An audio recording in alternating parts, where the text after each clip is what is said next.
Hey guys, this is Justin here with Extreme Health Radio, and I just want to let you know in post-production I realized that I made a mistake on the show number. This is actually episode 385, so I think during the show I refer to it as 384. So if you want the show notes, just go to extremehealthradio.com/385 for the correct show notes for this particular version.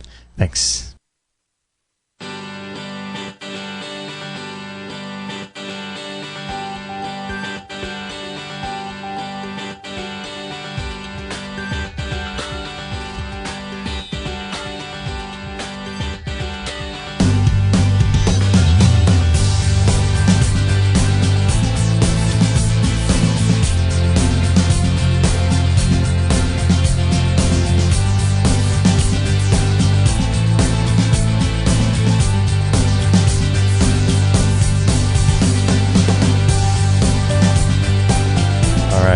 Are we live?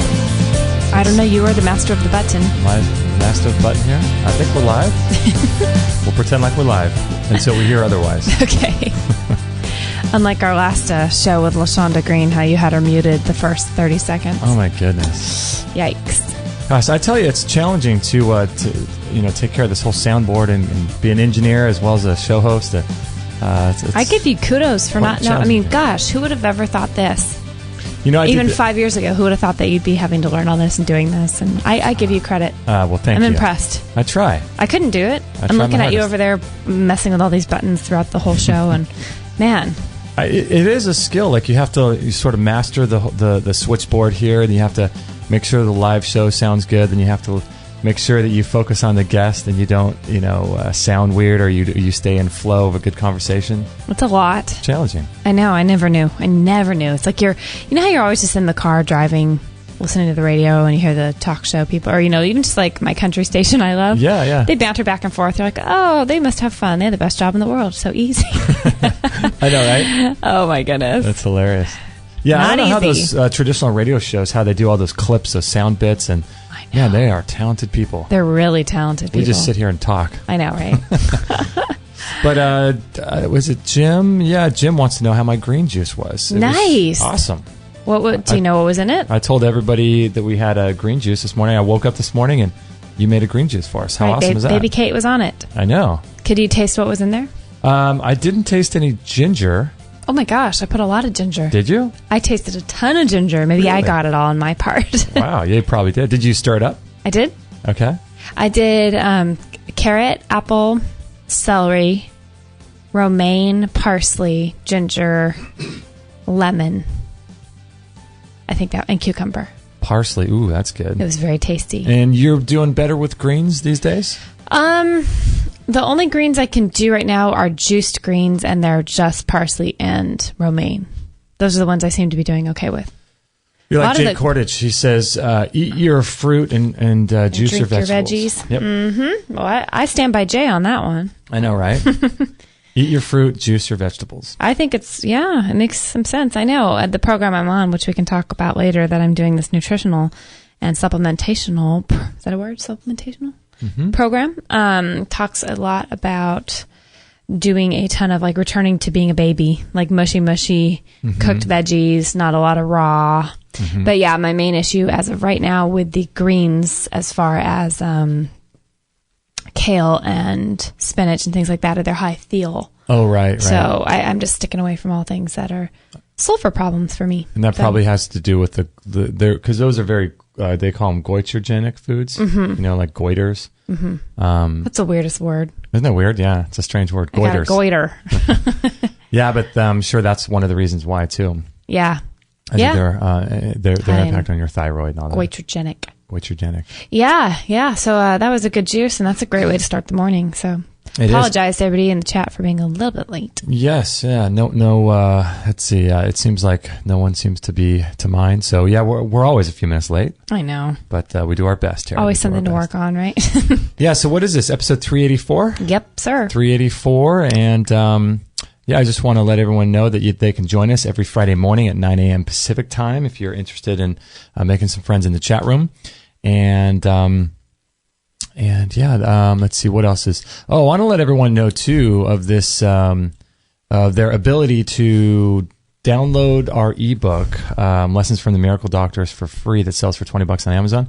If you want to go to, actually the best way to do it is to text Get Healthy to 33444, and you can sign up, get the ebook that way, and keep up to date with all of our shows. We do newsletters every Monday and Friday, and we also highlight our recent blog posts, our recent shows that we've done, our past 3 shows, and our upcoming shows, so you know what's coming up. So people do get that if they text the 33444. Yeah, as soon as they confirm their email address, we'll send them that ebook, and then they will get those every twice a week on Monday and Friday. Nice.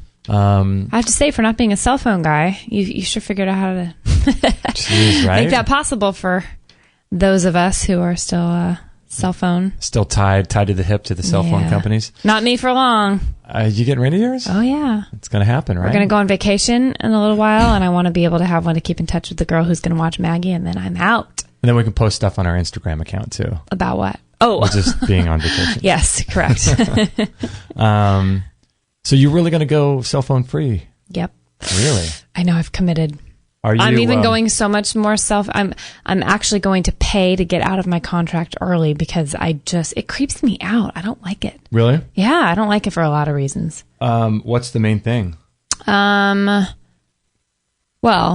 there's a lot of main things. I think the 2 main things are, one, I'm still really struggling with living in the moment and being present and being committed in the way that I used to, or other people used to commit to me to doing things before I had one. Mm-hmm. And that all changed, and I don't really like that part. And I also think it's really creepy. I just don't like how anyone can know anything about you at any time if they want, where you're being tracked. I keep turning off the location device, and it keeps turning back on. I don't like that at all. You know, it's funny. We were talking about that the other day. It keeps turning back on? Mm-hmm. I'll go into my settings, turn it off, and then 2 days later, it starts tagging my pictures I take with the addresses and stuff. Really? I'm like, come on. Yeah. What kind of phone do you have again? Oh, it's this horrible LG G2 thing. It's actually, if you love cell phones, it's actually a really great cell phone. But, I guess. But you're someone who describes it as horrible. Well, I say it's horrible.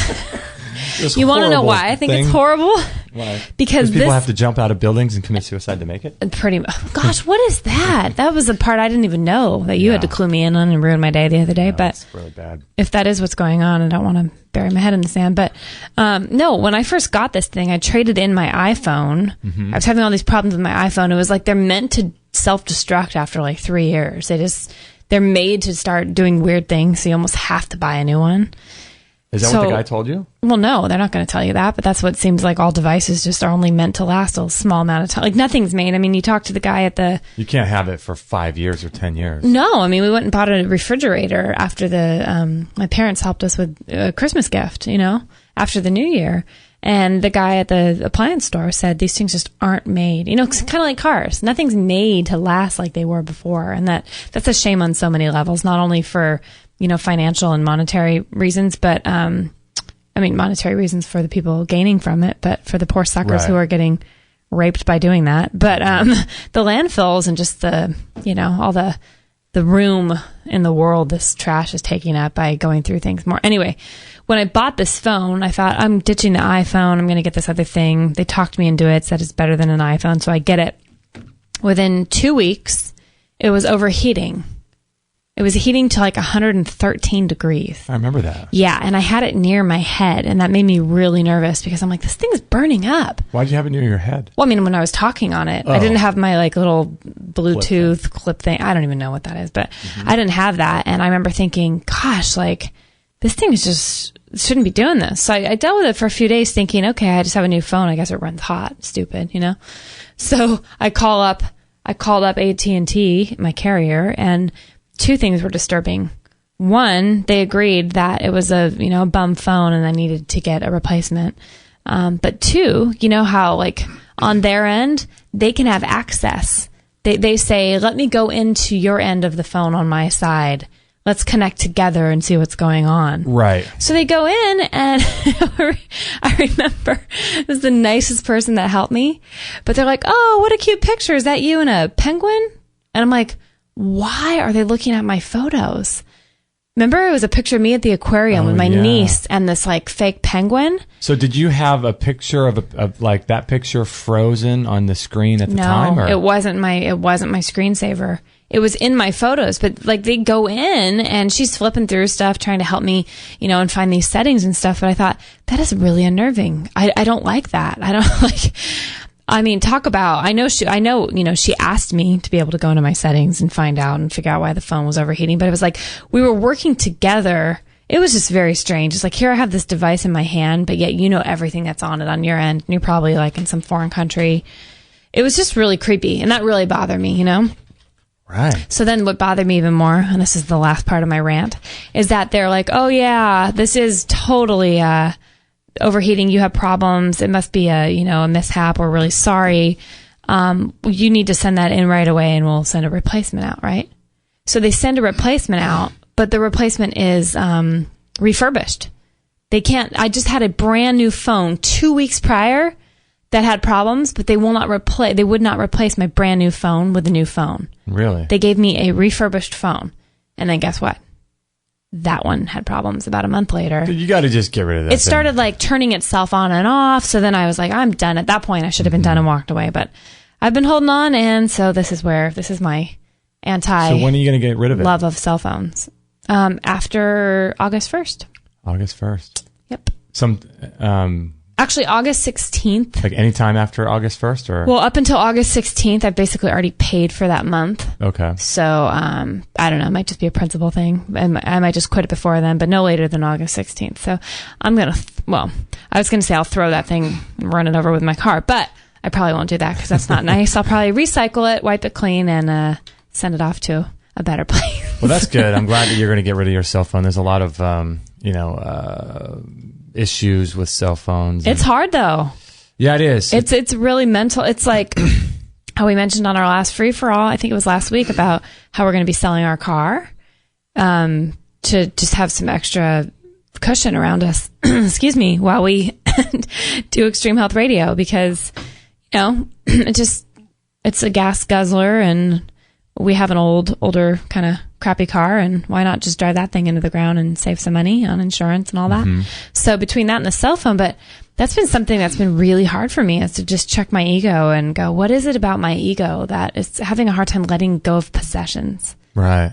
It's very trippy when you're faced with that kind of a situation. I never thought I'd have these attachments to things. Right. It's strange. So everything I get rid of, I kind of derive and gain more power from, and then I get more excited about getting rid of more things and more things. And it's kind of a game now. Interesting thing that happens when you start getting rid of your stuff, and you start detaching from your things and stop realizing that these things have such a hold over your life, and it's only a hold over your life in so much as you allow it to be that way. Right. And so when you're pretty good. You've always been pretty good at that, like kind of staying detached. Yeah, it's, I mean, we all have our things that we sort of become more attached to. I think the average person, I met a guy at the gym the other day who doesn't have a cell phone, never has had one, hates them, never wants to get one. I was like, really? Wow, I thought I was the only person left. How old of a guy? He was probably, I'd say, early 50s. Okay. What were his reasonings? Did he have any? He didn't really explain too much. He just kind of shook his head and said, I hate those things. And he was kind of really negative about it, But it was funny because you don't meet a lot of people these days that don't have them. Or have never had one. Or never had That's one, yeah. Really, I think once you have one, then you're kind of stuck. It's the not giving in the beginning. You used to be a lot more like him, though. You used to say, oh, I hate those things, or cell phones, or shake your head at people. Yeah. But then I think it's pretty cool that you let go of that dogmatic kind of a view. And you said, you came around and did say there are parts that are great, and you actually agreed that they're handy or convenient, or because you went from all hating though to actually like, okay, I see why people have them. Well, I think that occurred after the smartphone came out. Why was that? Before that, they were just those flip phones that didn't really, all they did is really take and receive calls. That's true. But when the smartphones came out, I was just blown away at how incredible they were. And so you can't deny how much they improve our life. Right. You cannot deny that. They're just the most incredible things ever. So when it was just a little flip phone, you thought, how stupid, why do you have to be talking to people when you're out and about? Yeah. But then, okay. Yeah, it was just a obnoxious kind of thing. I see. But when the smartphone came out, then you're like, okay, you can look up store hours or you can get directions while you're on the road. Okay. Yeah, that makes sense. Yeah, and plus you can text and you can do all kinds of things. I mean,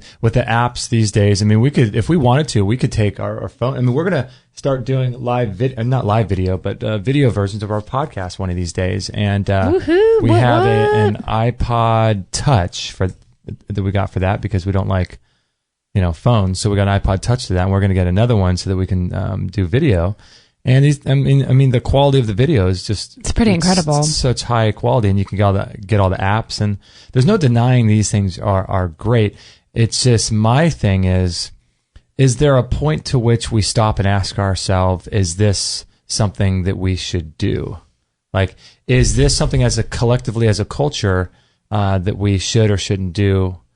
Is it healthy for us, or how does it impact our life? Or how, if I do get this, how do I mitigate the effects of it? Or how do I, but instead it's just a open, hands wide open, complete agreement to everything that's coming at us, saying yes, yes, yes, yes, yes, yes, yes.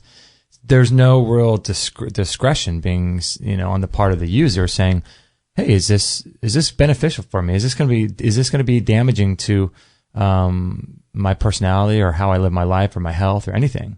There's no real discussion about that. It's just everyone says yes to more, and we don't ask ourselves why.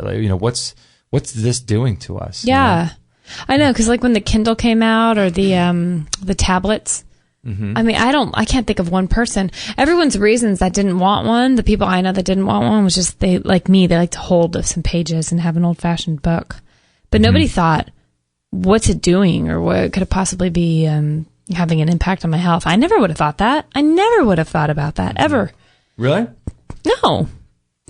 It's just like a new thing. I mean, honestly, the average person, like I used to be, I mean, I'm still an average person, but, I never thought about things before. The average person who doesn't think about things, doesn't think about anything like that. It's just not on the radar. It's not even, you think cords are meant to plug in and then wireless is meant to be wireless. Like, there's just these jumps in technology. They're all cool. Like, right. I mean, I never ever thought about buying or not buying something based on my health. And then, I became aware, but then, gosh, what was it, like a couple months ago? We watched that video from David Wolf where he does an experiment by grounding himself around like the iPad and the laptop. Oh, yeah. And that thing kind of freaked me out. Yeah, it did, didn't it? Even more. Because it's like we know them. We know those things are happening from all the guests we've had on the show and all the things we've researched, we've heard about. But until you have your own little counter or your own experience seeing the little arrow go up and down off the level, off the charts, right. I think that becomes a lot more real. So I'm still a little bit like loose with how I treat my technology. And what do you mean? Like, I'm not as, you think that knowing what I know, even with the cell phone, I'd have it on speaker every single time. Or I'd use that pop phone that I have to mitigate a ton of the radiation. But there's still times when I have it next to my ear because I can't hear, because we're in the car and I'm trying to get directions and I have it next to my ear. You think I would never even do that, right? Knowing what I know. So, I mean, we all have ways we can improve. But when I was talking earlier about how it affects our lives, like here's one reason or one example of how it affects our life. And we've all sort of had this is, have you ever been friends with someone? They say, oh, you know what? I need to get directions to your new house or to your new work, or I'll meet you at this place. And the person on the other end, instead of getting directions before they leave, like we used to do, back in the olden days, like 5 years ago or 10 years ago, way back in the olden days. The covered wagon days. The covered wagon days 10 years ago. But we would write directions down on a piece of paper, or even if you put them in your computer, it doesn't really matter. But the idea of having something that you pre-plan for. Right. And you don't mess someone else's schedule or life up by calling them saying, oh, I'm 5 blocks away and I'm trying to get to your house, and do I make a left on? And then the person whose home you're going to is getting ready for you to come over, but they have to sort of jump into your world of stress. Mm-hmm. They have to sort of put themselves in the stress that you're feeling, so then it affects their life, right? In a negative way, right? Or just the idea of feeling like you always have to get back to people. Right. Where, you feel like someone sent you a text and you have to get back to them. Right. And you feel this sort of obligation. And I think that we are carrying with us a low level stress that kind of is in the background all the time. And if you think about different sort of things in our life, we have that low level stress. We're just stacking these things on top of one another. Yeah. So we'll have like a low level stress about, I need to get back to so-and-so via email or Facebook or Twitter or Instagram or Tinder, all these like new platforms, Right. And then on top of that, you have stress of, making enough money to make the rent. And then you have a low level stress about your kids and what they're doing. Then another low level stress. So your subconscious mind just bounces around to jumps on these little frequencies, and then you stay on that frequency for a while of low level stress about something. Right. And then you're like, I'll just, you're driving along and you'll think about something else.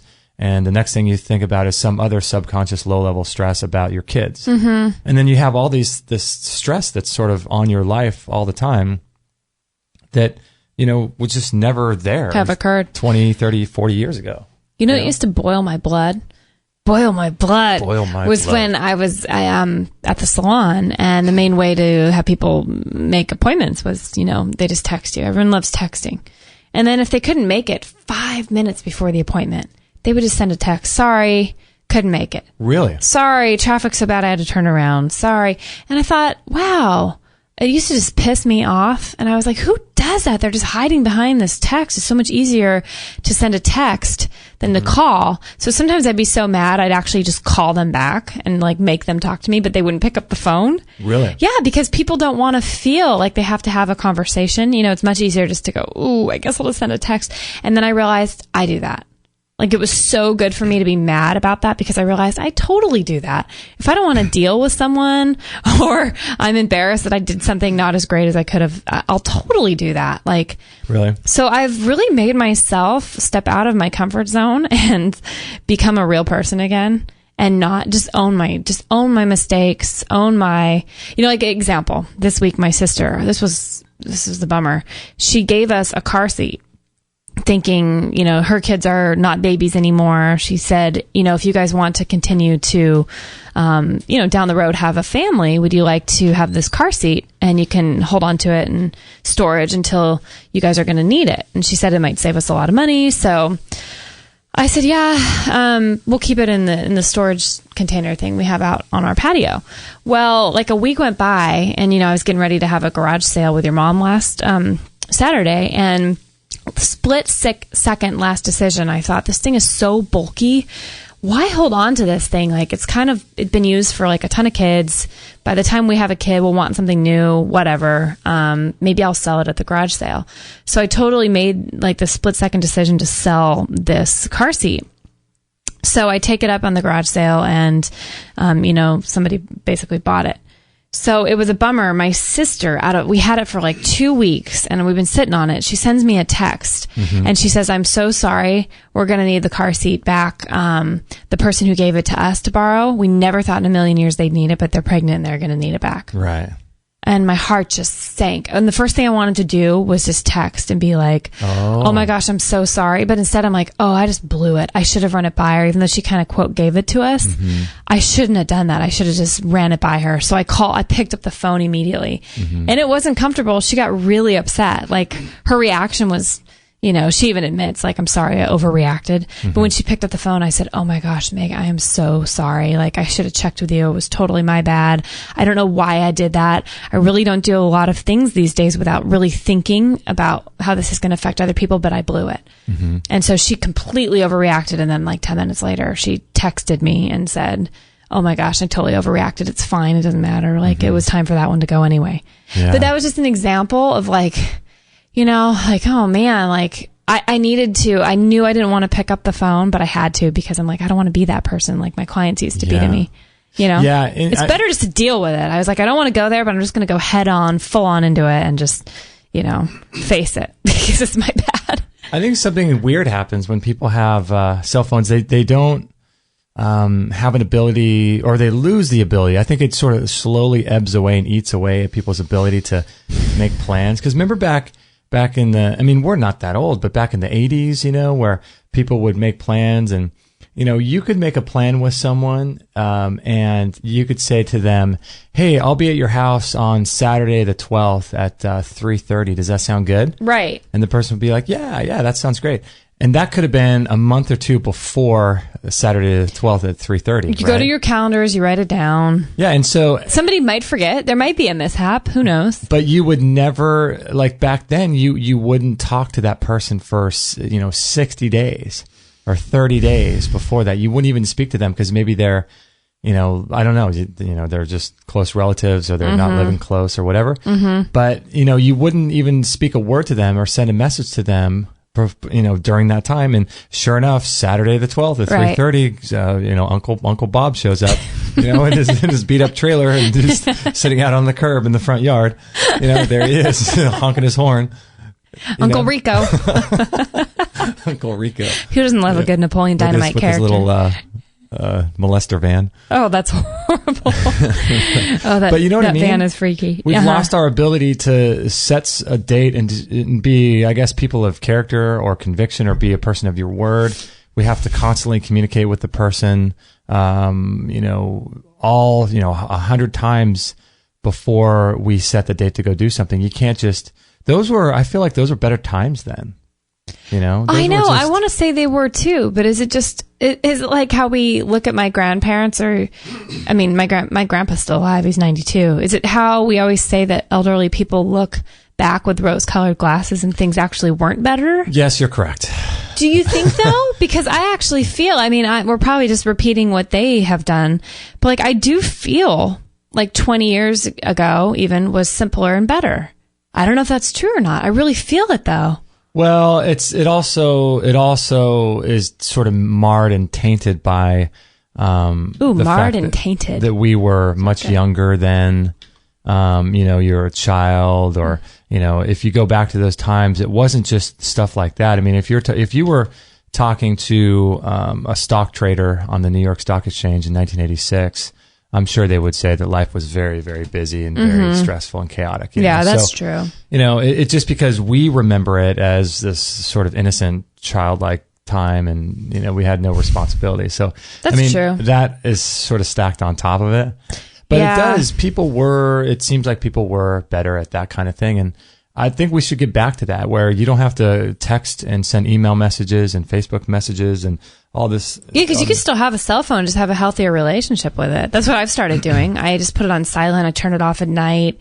I still don't like that. I feel like I have to return a text within a certain amount of time or I feel bad. But like I'm working on it. We're all work in progress, right? But that's the beautiful thing about getting rid of it. If you get rid of it, it's just people can't. It's like one of the reasons, I know we talked about this on one of our previous shows about Facebook. Right. Now I'm not even on there anymore. Isn't it great? You have said few things that throughout the last couple, I guess, month now that you said you feel so much freer, huh? I'm going back to the Stone Age.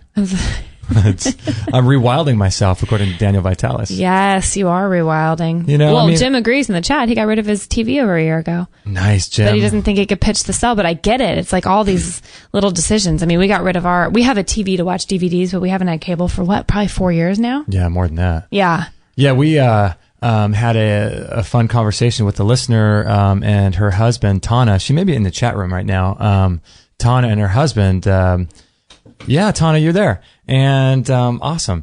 And, I was talking to your husband, Trey, sharing this story when we met by Dr. Bergman's office. And it was really interesting because Trey has a landscaping business and a construction business, and very successful. And there's no possible way a guy like that would be able to ditch his cell phone. It's just not possible because people sort of run their businesses and their lives. And there's no way that Tana and Trey could have come to California, taken time off of their business, and gotten some work on Dr. Bergman, or from Dr. Bergman, our chiropractor, without having a cell phone and having the ability to sort of run your business on the road. And so there are some really, really incredible benefits to it, but it's one of the things where you want to make sure that you're in control of it rather than it being in control of you. And it's not like everyone can just ditch their cell phone, but there are things to mitigate Right. How you use it, how the effect it has on you, and how it's changing your personality, because over time it will do that. It will sort of do all the things that we were just talking about in terms of how you interact with people. It changes how we interact with people fundamentally. Yeah. And I think that being aware of how it's affecting us is really important, because at least if you have the awareness, then you can say, okay, yes, I like what it's doing to me here, but I don't like what it's doing to me here. And then you can say, all right, I'm not going to do this or that. But I mean, there's so many other factors. There was someone who wrote in and wanted to know all the reasons why I don't have a cell phone. And I think I wrote down as a response to that email, oh gosh, so many reasons why. And I think I'm going to do a little video rant on it. It was a woman who wrote in, right? Yeah. Yeah. She was all excited about, like, please tell me why. Yeah. I think I'm going to do a little video rant because you should. I love your video rants. Yeah. By the way, Paul misses the old brick phones. He says you could heat up your lunch with those things. I remember those things. Remember people would drive around them in their car? They'd be sort of connected with a cord in their car. Car phones. Big old brick. That's true. We all call them a brick phone. Isn't that funny? We all call them that because that's what they looked like, this big, ugly brick. But I have to say, your rants, you've stepped up your A game over there. I'm just having so much fun. Felt really inspired to start doing these videos just over a week ago. Mm-hmm. Yeah. So for people who don't know, how can they get to them? If they go to our YouTube channel, and there's a playlist. If you click on playlists, Tana says she likes them. That's cool. Nice. Thanks, Tana. There's a playlists button, and I think I've done 3 of them, but I've recorded about 8 or 9 or 10 of them. You're getting a lot of people. You're getting a lot of emails in with people being really excited that you're doing that. Yeah, That's neat. It feels good because it's one of those things where, our ego wants to express our ideas, and our ego wants to attach ourselves to the idea. So on an egoic level, it feels really good to sort of express your full opinions, because, in our life, we don't really get to express our opinions much except to each other and on this show. So when you and I, Kate, are hanging out with your parents or my parents, or just like most of you listeners, you're hanging out with all different types of people, and you don't really get a chance to express the ideas of who you fully are. Most people don't. No, I know. It's so true. And I think that it's kind of fun to be able to have a platform or some sort of way of getting that stuff out there and saying, like, if someone were to ask me, what are my views about 9/11 or something like that, I could go on and do a video rant. And it just feels good to be able to get stuff out. I think it's healthy. Especially, there's very few people I know of that can be completely themselves and around their family, and either not care how their family reacts or actually like not be judged, or that their family actually agrees with them. I can't imagine growing up in a family where your family actually agrees with what you think about things. Like, that's just not my reality. But how many emails do we get from listeners saying that, they have all these crazy ideas about things, but they're the black sheep in their family? Yeah. Probably 90% of our listeners that share that. I'm so glad, because it makes me feel not so alone, I know. But I know it's kind of nerve-wracking, though, to be honest. Does that kind of make you a little bit I wouldn't say nervous, maybe a little nervous about putting your stuff out there in case your family ever stumbled across them and thought, wow, I didn't know Justin thought this way about this, that, or the other. Well, for me, I feel like that's kind of freeing. It's kind of, I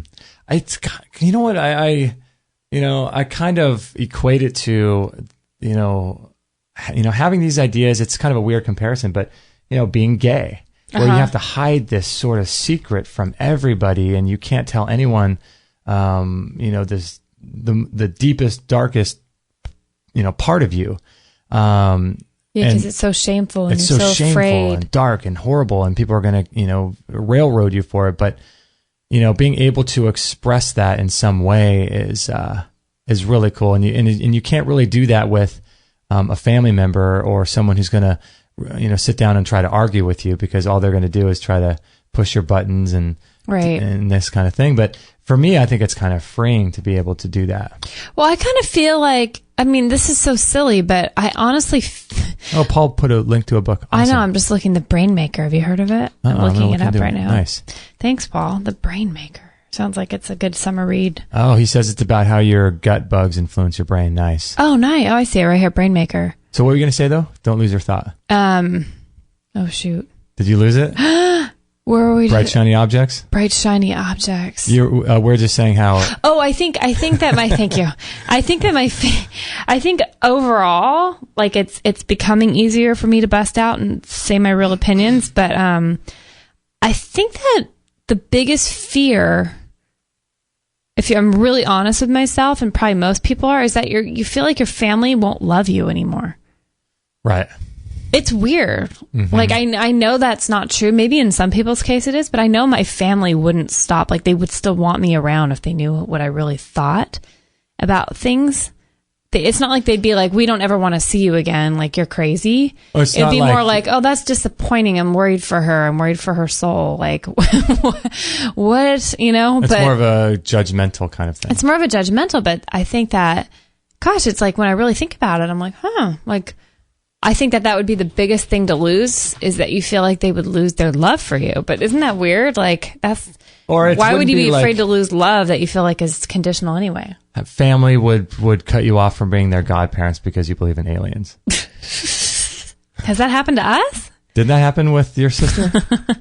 No, I don't know if that happened. They don't know we believe in aliens. Was that a friend of yours? That was a friend. I'm like, what? Was that a friend of yours that was doing that to you, or was that a friend of yours to another friend and you heard about it? A friend of mine, I was doing her hair one time, and they actually cut off her husband's mom from seeing their children because they found out that she believed in aliens, and they were really afraid for their children's well-being. Oh, right. I thought, how does that even correlate with, like, I couldn't get the connection there. Yeah. And she said that what she was afraid of is, first of all, I don't think she understood, like, a lot. I mean, watch a couple documentaries. You don't have to think the aliens are, like, coming to get us all. Yeah. But she was really, really concerned about, like, her mother-in-law possibly thinking that if some news story or something on some alternative site came up about go follow the aliens or go follow the comets, she would take her kids with them, and then, like, her kids would be gone and disappear with this crazy grandma. Right. And I think her grandma, her mother-in-law seems like a really nice person. Wow. So I don't know. It just seems kind of weird. Wow. It seems really weird. It's bizarre, but I enjoy doing the YouTube rants. It's fun. Yeah, I'm glad. I think it's fun. Because we get, I get inspired from different questions people send in and things like that. Oh, so for sure. It's always fun.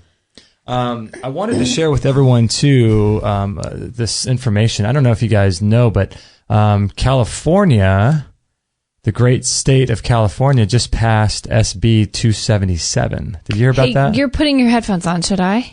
Sure. Okay. Sure. Are you playing something? Yeah, I'm going to play a little clip here. In the cockpit. Here I am. In the cockpit. And hopefully this doesn't get us banned off YouTube. Oh gosh, really? You know what I'll do is I will. I'll put a link to this email or to this particular article that contains this video. I will put a link to that in the show notes. How about that? Because I don't want to get kicked off YouTube because it's important that we stay on there. So, yeah, let me play this video, and hopefully you guys can hear this okay in the chat room. And we're gonna play this here. So there you go. Where are we moving? Where do you want to go? Oh gosh, California. It's not just California; it's the whole state of our country. But woo! Is there a correlation between the Bilderberg meeting that happened about a month ago, or less than, or about 3 weeks ago, and Jade Helm that's supposedly supposed to be happening July 15th here in California? Is there a connection between these three things, or is there nothing there? Do you think? I don't know. It's hard to say, isn't it? It's hard. I don't know. Yeah, it's so this bill is going to go into Governor Brown next week, and Governor Jerry Brown, and it aims to increase immunization rates after a measles outbreak linked to Disneyland in December sickened over 100 people in the U.S. and Mexico. So I think in one of my first video rants, I just picked apart this article that was in your magazine. Remember that article you brought to my attention? Which one? About how everyone over the age of 65 should get a what was it? What vaccine? Oh, yeah, that silly. I forget what it was called. Pneumonia is like an add-on to the regular pneumonia vaccination for people over 65. And I did a whole rant on the video, and I pick apart the language because the language they use is so telling about this stuff. It tells you everything. And this one's here says, the bill aims, and by the way, bill, isn't that an interesting word? Bill. Why? Because we're the ones paying for it. It's bill, the American population, the No Mercy for the Sheep population. If you look it up in if you pick apart the word America, No scary. Mercy for the Sheep. Bill America. Yeah, I know, right? Remember? It is. No mercy. No mercy, and then Ica for the sheep is I think it's Latin, or it's a Latin derivative. Derivative, yeah, for the sheep. Yikes! But the bill that we, as the people, are going to be paying aims to increase immunization rates after a measles outbreak. So it's interesting. It doesn't say after a few people got measles, but it's an outbreak. I'm just looking at one of the first sentences in this article, and you can just see how they use language against us. A measles outbreak linked to Disneyland. So it's interesting that it's linked to Disneyland. In December, sickened over 100 people. Sickened. It sickened people. Didn't kill people. Didn't kill people. Didn't seriously threaten their lives, but it sickened hundreds of thousands. No, over 100 people. 100 people. And so it's this language they use, and it's going to be, I don't know what's going to happen with this thing. I know that they said 10 to 12 days. So by the end of July, we'll know for sure whether or not Governor Jerry Brown passes this thing. So this is saying, as far as my understanding, because I've been reading a ton on it, that would mean if it passes, that children would not be able to go to school. Is it public school only, or private, or any school? Private, yeah, private too. Both. So public and private school, it would keep children from being able to attend those schools without the proper vaccinations. Well, it's going to force people to homeschool. And not everyone can do that because they're saturated and they're buried neck deep in debt. Oh, right. And they don't have the time. Both parents have to work, or they're single-family parent homes. Right. And they can't homeschool their kids. So then their only other option is to move to a different country, different state, or to vaccinate their child. But what you can do, though, is that you can, there's some steps you can take. I'll put links. If you're interested in this, I've got a bunch of links for you where you can actually convince your doctor that your child is allergic to these things. But then you have to do that. And then remember I read last night. The doctor has to sort of approve these things. Has to be a state-sanctioned doctor. Well, and then if this is even a level deeper, if the state-sanctioned doctor looks into the past of the child and says, yeah, this probably isn't a good idea to give this child a vaccination, then the school, what are they calling it? I'm going to totally blow this, but the school... Nurse? Nurse or person who cares for I don't know, it's like a school-appointed...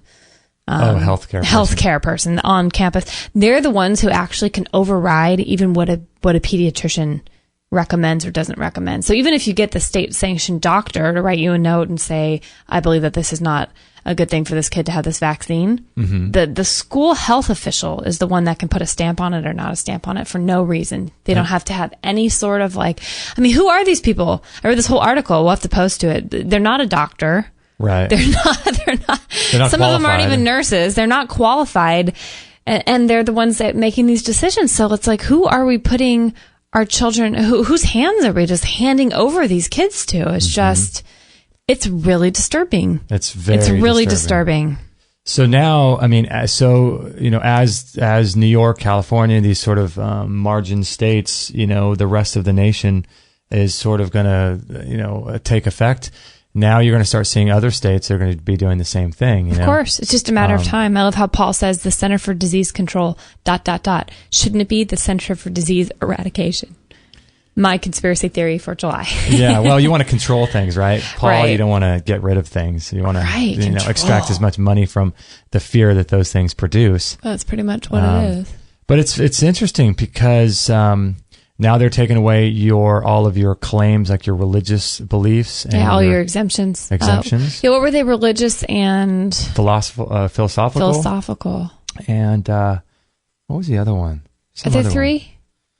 Yeah, religious, philosophical. Someone in the chat room may know, but yeah, it's just it's going to make it so that we may have to move from California. But another way of looking at this too is looking at this through the lens of what I call the creditors in commerce side of things. And if you go to creditorsincommerce.com, I'd highly suggest you go there, listen to all the lectures there, and you can view these things as an offer, really.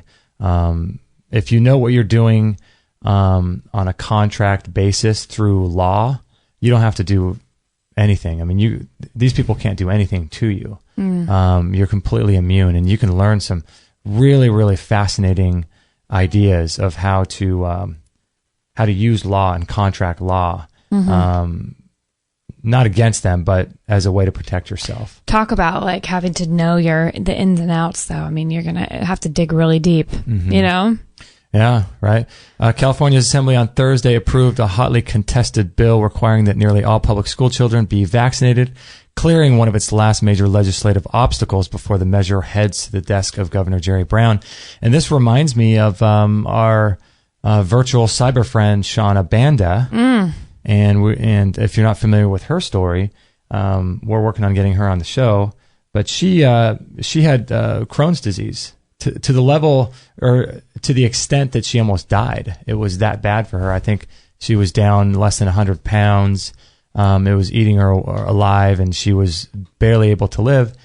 And she stumbled across the work of Rick Simpson and started taking cannabis oil, which completely, I'm not going to say cure. Eradicated. Yeah, completely allowed her body to overcome. How about that's that? Nice. It gave her body the tools to overcome Crohn's. And she got her life back. And she didn't die because she was on the path. She was close to dying from this disease. And her child was in school recently, maybe, 6 months ago, and they were indoctrinating all of the children to teach them that cannabis is wrong. Quote, marijuana. Drugs are bad, and all these things. And her child raised his hand and said, but my mom took that, and it saved her life. And then... Oh, silence in the room. Cue the Star Trek music, or cue the Twilight Zone music. Yep. Do. And she was facing, as a result of that, 37 years in prison. 37 years. Now, my question was to you when you brought up that story, was it because she lives in a state where medicinal marijuana use and cannabis use is not legal? I believe so. Is that what that issue is? So had she done it in a state where that was not the case, that wouldn't even be an issue? Probably. That is insane. Isn't that crazy? I mean, 37 years. 37 years for a plant that saved her life. So it's really just making sort of, what's the right word? It's sort of just making a spectacle of particular people so that other people that don't have the notoriety of certain people will say to themselves, they'll be afraid, and they'll say to themselves, well, look what happened to her. Yeah, look what happened to her. Look what happened to this person. They went to jail for this, and I look up to that person, and I don't have as big of a platform as that person. I'm not famous like that person. So if they put a famous person in prison, or if they put someone of notoriety, maybe someone who's famous on the internet, if they do that to that person, what's going to happen to me? I'll just fade away into oblivion. No one will ever know who I am again because. Right. So that's the idea. Right. Evil. Evil. It's evil. It really is. I just can't believe that doesn't make any sense though. On like a say that she says this. Her kid claimed that his mom cured herself, or not cured herself. But, yeah. Whatever. Helped herself by using cannabis, and it completely helped her. It's one thing for the authorities to get involved off of a kid's claim, but say they go onto her Facebook and they see that she's making claims, or saying, maybe she's not even making claims, maybe she's just saying I know she was pimping out Rick Simpson and being like, oh, he helped save my life and all this stuff. But unless somebody claiming that you use something, that you've had an experience with it, and then having been caught with it, or having someone come search your house to see that you actually have it, I wonder what they'd have to go through to like, because anybody can say they do anything, but unless you're caught in the act of doing it, or there's proof that you actually are doing that, that seems like that would have to happen for that to happen to her, doesn't it? Well, in the public, yeah, you would want to, substantiate the claims, and they would have to have evidence to support. So does that mean they went in and had a warrant and raided her house? I mean, probably. But it's just weird. It's just strange, yeah. But like what Brandon Adams says on Creditors in Commerce, the facts are on the moon. It doesn't matter if they have a claim against you. Our responsibility as a creditor is to pay the debt, because it's a monetary thing. There's a Supreme Court judge who was quoted. I forget what his name was, but he was saying that everyone goes to prison by choice. Right. No one enters the prison system without their consent, and because of this, it's a monetary thing. It's just all about money. Mm-hmm. And if you learn how the law really works, you can really do some amazing things in this world. Yeah. I'm not even scratched the surface of everything that I don't even claim to have a 0.5% of knowledge of how to do all these things, but I am very fascinated by all of that. And so the facts are on the moon. It doesn't really matter if a police officer says that you've been going 90 miles an hour in a 20 mile an hour zone, and you were in actuality going 15. It doesn't matter. The facts are on the moon. You now have a charge against you, and so now what are you going to do with that charge? Yeah. Is it going to be paid or not? And yeah. So it's yeah, blows your mind, doesn't it? It's just yeah. Yeah, it blows your mind. Yeah. It's unfortunate, but yeah. I refuse to let it freak me out. And yeah, California's just spread fear. Yeah, but yeah. It would give California one of the nation's strictest vaccine laws by striking the state's personal belief exemption. Only children with serious health issues would be allowed to opt out of mandatory vaccine schedules. That's crazy that they can inject your child without you even being there. It's just unbelievable. Only children with serious health issues would be allowed to opt out of mandatory vaccine schedules. Unvaccinated children would need to be homeschooled. If the bill becomes law, California would join Mississippi and West Virginia as the only states with such strict requirements. Wow, I didn't know West Virginia, wow. And Mississippi. Quote, do we wait until we have a full-fledged crisis to protect the most vulnerable? I love how they word these things. Assemblywoman Lorena Gonzalez, the Democrat. See, this was a bipartisan thing, both Democrats and Republicans. So they're the same on just about every important issue. Right. So there's no difference. Why have two parties, right? Yeah, it's the measure passed on here it says the measure passed on a bipartisan 46-30 vote after weeks of vocal opposition. Which there has been a lot of. You see it all over. Moms are just freaking out. The governor believes that vaccinations are profoundly important and a major public health benefit, and any bill that reaches his desk will be closely considered, spokesman Evan Westrup said in an email that repeated Brown's earlier statement. What did you mention? You mentioned an article from our buddy Mike Adams over at Natural News about the title was interesting. Wasn't he saying like Californians are moving in masses, or like they're leaving California in droves over this kind of thing, along with the drought, along with like, it's a weird time to live in California. So it's like, when do you plant your feet and root and fight for your rights versus when does it just become too exhausting? And yeah, you care about these things and you'll still fight, but you just don't want to be a part of the system anymore. I don't know. Well, that's a good one, because ideally you want to set up your life in order for you to give the most, or be able to have the most energy to, quote, fight. Mm-hmm. You know what I mean? So most people, each person's tolerance is different. Like, let's say we were just billionaires. We had all this money in the bank, and we didn't have to homeschool our kid, or we could homeschool our kid because you didn't have to go out and work at 9 to 5. Well, then all of a sudden I have a little bit more reserves in the tank in order to, quote, fight something like this. So each person's ability to resist is going to be different based on their level of debt, their life circumstances, their ability to be flexible and be able to get up and leave and move. So each person, but you have to ask yourself, if it comes to the point where your lifestyle is now being infringed upon in order to live according to your principles, then it might be a time to leave. Golly. Just think about it. If we weren't, I mean, we're going to homeschool our kid anyway, but if we weren't and we couldn't, we would either have to put our kid in school or leave. So, I mean, because we only have one of two choices, then you would have to choose the choice that best benefits your child. You know? Isn't that crazy? It's just a nutty world. It's I refuse to be taken down by it and let it, ruin the way I view things. But man, it is becoming more of a challenge to stay positive. It is. A lot of big things though in the last couple of weeks. A lot of big things. Yeah. Yep. We have an email here from Amber Marie, and she says, "Hey, Kate and Justin, I'm trying to recall an episode with Adam Bergstrom where he mentioned specific vitamins that were linked to specific fingers. Do you guys or anyone else in EHR land remember the specifics and or episode number? I hope so. Thanks, Amber Marie." Oh. I don't have that one. I don't remember that one. I wonder what that was. Yeah, we'll put a link to all of Adam Bergstrom's shows. If you in the chat room, if you know what particular episode number that is. Adam Bergstrom. Man, that's interesting because I feel like Adam's one of those episodes every time we have him on where it's just all over the place. There's so much information. I know, right? He could have mentioned that, and I wouldn't have even I would have thought that was fascinating at the time, and then by the end of the episode, I probably wouldn't even remember it because he's so knowledgeable. That guy.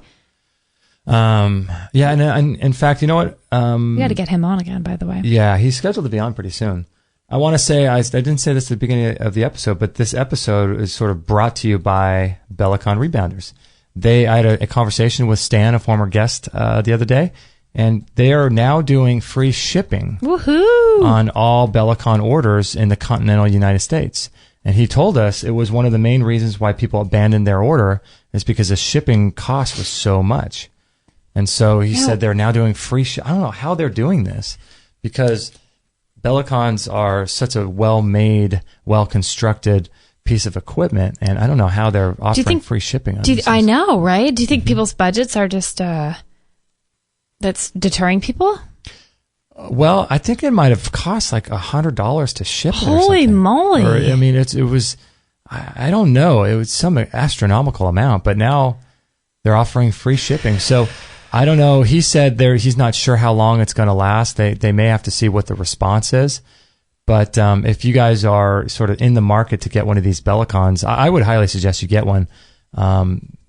You've heard me rant on and on about them before, but they're really incredible exercise, whether or not you are the type of guy like me who likes to lift weights, or if you're, more, like a woman and do softer exercise like yoga or walking. They're just incredible for no matter what type of exercise person you are, for cleansing the lymphatic system. Yeah, they're equally important. Increasing bone density. It's a cellular exercise, so every single cell in your body gets worked out.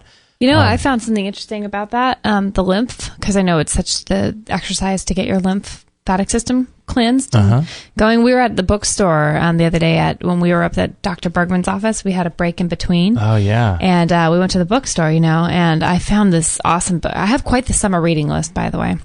But there's a book on Edgar Cayce, because I think he's just fascinating, and I've been meaning to read some of his story more. But there was this book about Edgar Cayce's... kind of like his readings for people, and then did case studies involving these people to find out what is causing certain ailments and how to go about treating them. Right. Anyway, I looked up the uterine fibroids because that's something I'm dealing with. And he suggested during a reading that he got downloaded to him, or whatever you want to call it, about it being a block and a massive, basically blocked lymphatic fluid in that area that was able to kind of hold on to the tumor and keep them in that area. And so I thought, ding, a little light went off. I thought, it's we think about our lymph nodes being under our armpits, up in here in your neck. You think lymph, but I mean, we know it's all over our bodies, but until then I thought, gosh, I never would have put a lymph problem or issue or challenge in that area, with a tumor, with a fibroid, with a uterine thing. And I thought, all the more reason to really commit to the Bellicon exercise, because if it's working all the lymphatic, I mean, it can only help, right? Doesn't that make sense? It can only help. Makes a lot of sense. Yeah. And I haven't been as good as you have about it. Lymphatic cancers are on the rise, and it's because people their lymphatic system is stagnant, and the lymphatic system doesn't have a pump. So it's not like your blood where it can pump from your toe back up against gravity to your heart. Your lymphatic system has no pump, and so it has to be externally stimulated. So walking, jumping up and down on the cement, running, these types of things increase your lymphatic flow and allow the lymphatic fluid, which I think there's about 3 times the amount of lymphatic fluid as there's blood. That's right. Yeah. So how do we learn that? That's true. Yeah, I forget where I read that, but so it's just hugely important to stimulate that the flow of that fluid, because that's what for all the body systems and healing, and that's what carry. Yeah, you're right. So it's important to do that. So that's why we're such big fans of this thing. So anyway, if you're interested, if you are setting aside money, a lot of people have said that they're sort of saving up for it. If you are into it and want to get one, I would try to get one as soon as you can. We have a link to them on our store. If you go through our link, it supports us. extremehealthradio.com/Bellicon. That's B as in boy, ELLICON. And you can get free shipping. And like I said, I don't know how long they're going to be doing this. He even said he wasn't sure how long they're going to do it. So that is such a great thing. Yeah. So if anyone's on the fence and been wanting one, this is the time to do it. Pamela says, I just read an article about harvesting spring water using carboys. What is the best way to get water from the carboy into the smaller vessel bottles? Well, thanks, Pamela, for the question. Not my mom. Not your mom. She's not harvesting spring water anytime soon, is she? No, but they do share a name.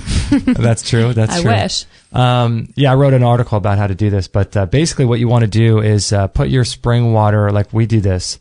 We put our big glass 6.5 gallon carboy high on a countertop.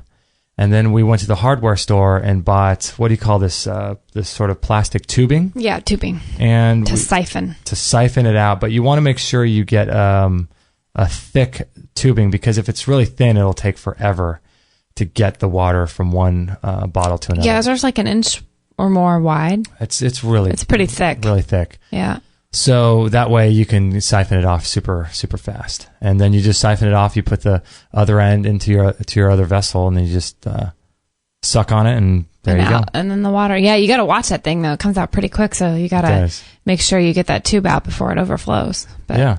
That's great. Yeah, good one. Cool. Nice. And we have a bunch of people that shared our stuff and our new patrons, right? Oh my gosh, I have it. Let me pull this up here. 1 second.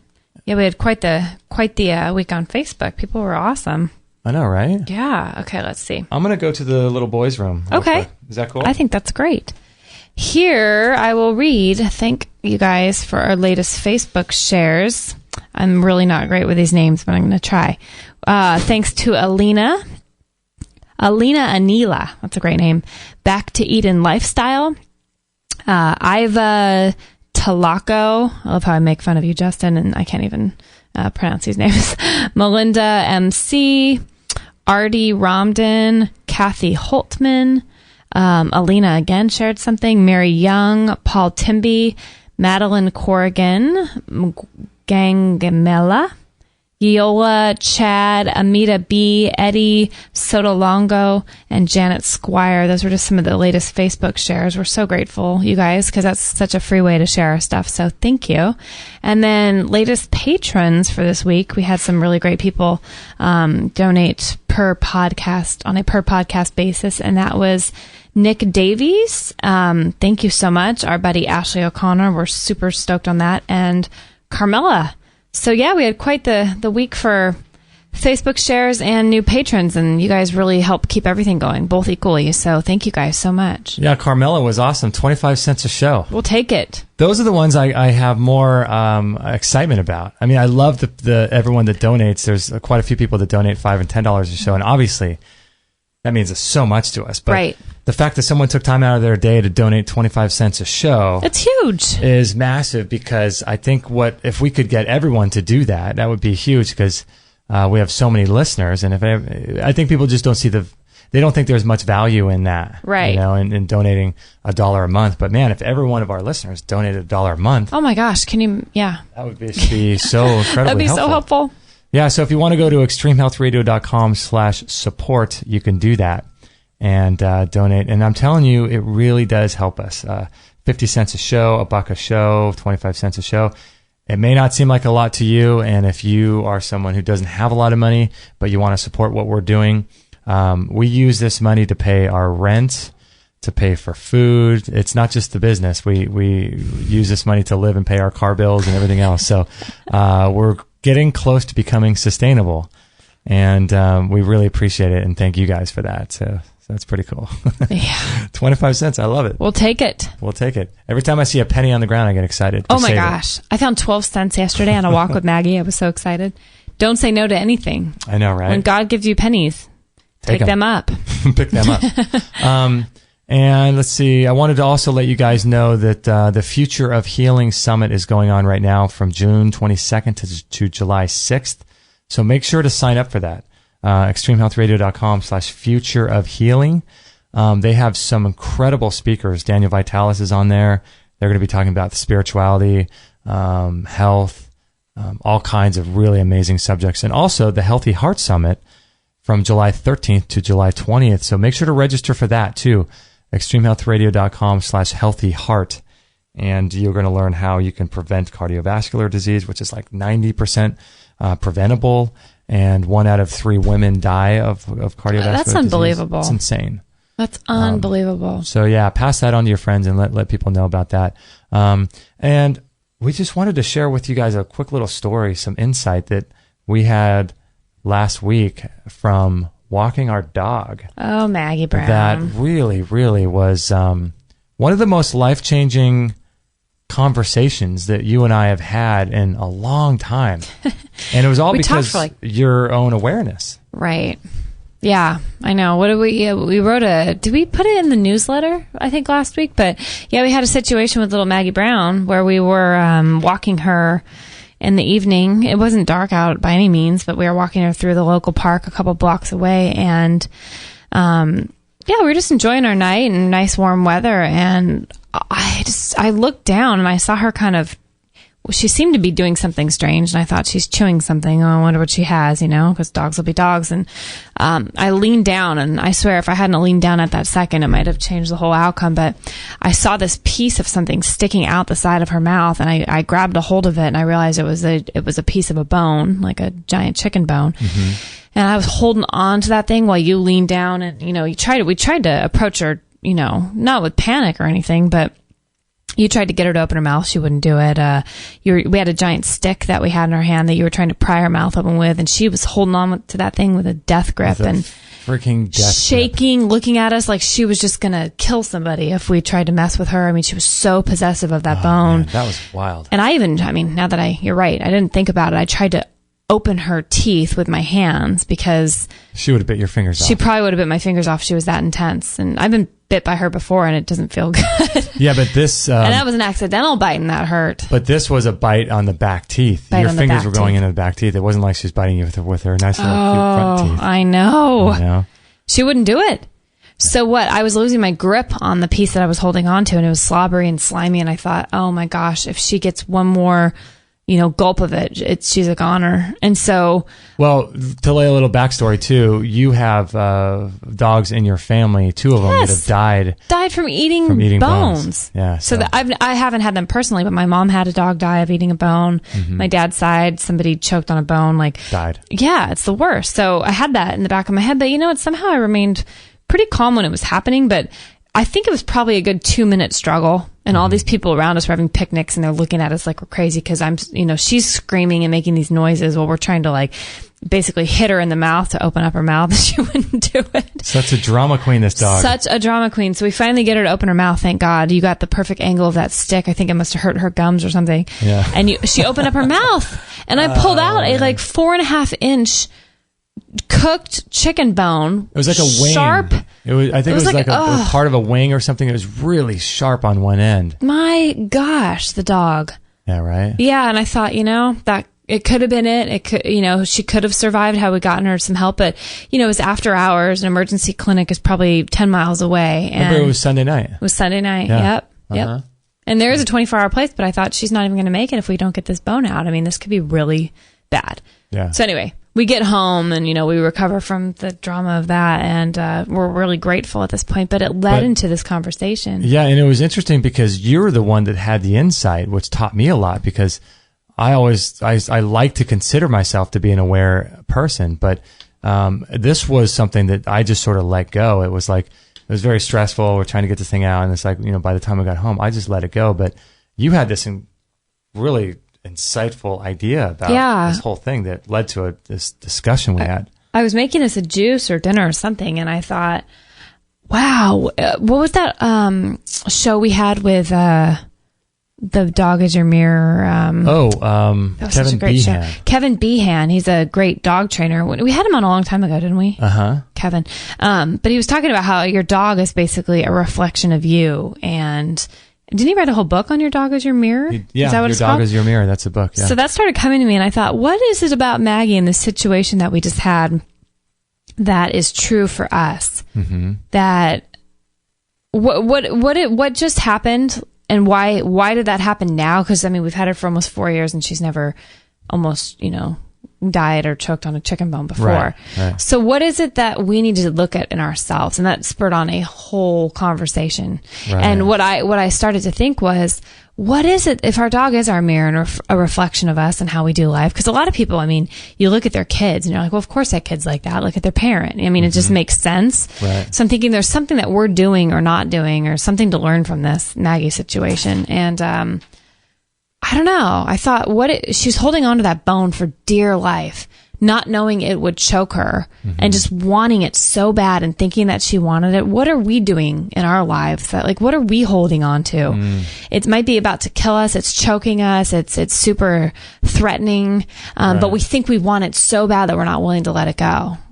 And we think we need it. What is that? What was that? What is that in our life? And so we kind of broke that apart, and it was quite interesting. Yeah, for me, it's feeling like you need to have something like a struggle and a fight. Like there's some purpose or some reason why people love to be in opposition to things, and that's sort of what goes on in our culture. Is we like to pit sides, and everyone likes to have a fight. And I think that for us, we have this challenge here, just opening up to our personal lives a little bit. Of living where we live. It's very, very antithetical to our ideals, and it's antithetical to what we desire in life. So what we desire is like a nice, quiet, peaceful place to live. And as I'm talking now, there are, it sounds to me, trash trucks and gardeners. And weed whackers. So it's very, very, we live at a 4-way stop, and it's very, very loud. And so so I feel like for me, the thing that I'm holding on to is this desire. It's weird. I feel like it's this need to be in opposition to what our current state is. Because if I'm in opposition to it, then I feel like you're justified in it. I'm justified in it, but then I have some way of expressing an anger that I have to where I live now, and that gives me some sort of sense of power, because it feels like we're powerless. Like we really want to leave here, but the right doors have not opened. The right doors have not opened. The right place has not become available. The right funds for us to do so have not been there. So if we're not sort of aware, for me, it makes me feel like, okay, if I can complain about where we live, that at least gives me an outlet to feel like I have some sort of say as far as letting some steam out, or feeling like I'm regaining my power by complaining. And that's what it feels like with her, because she had a death grip on that thing. Oh my gosh. And she didn't know that it was going to kill her. And she sought it out. It was a park where someone had neglected to take care of their trash. That's really freaky, because there's kids all around the park and dogs. And she sought it out. And the minute she smelled it, she's like, that's what I want. And she thought she wanted it so bad, she had no idea what it was going to do to her, So we always think that we want these things too. What do you feel like you're holding on to? Or what do you feel like you really, really desire at the expense of everything else? That may be holding you back, or maybe... Well, I think as far as my healing journey, I know we've talked about this on another show, but I feel like I mean, who doesn't want to be healed so bad that you'll do anything to find your healing? Right. But I'm almost doing the opposite. I'm letting too many voices come in and not listening to my own internal voice and knowledge, and not, like, I'm kind of blocking it from coming to me. Right. So the bone for me and holding on is like, okay, I have to have someone else be responsible for fixing me. I have to look to this next person to help me. I have to, there's too many things in which I'm giving my power away, and it's actually not doing me any good. The most healing comes when something resonates and gives me peace so much so in my soul and my own head and my own heart that I go there. So I realized, like, I've been holding on too tightly still to having someone do it for me, or expecting this to be the answer, like the answer, the end all. One person can help you. Right. Yeah. When it's in reality, the most healing has come recently from putting a few puzzle pieces together that I found that seemed to be working, that I had a complete piece about. And sure enough, they seem to be making me feel like I'm on the right track recently. But yeah, I thought, gosh darn it, like, it's like us holding on to these things where we have to keep getting hit in the face, and someone's trying to pry our mouth up and going, no, you don't understand what you're doing.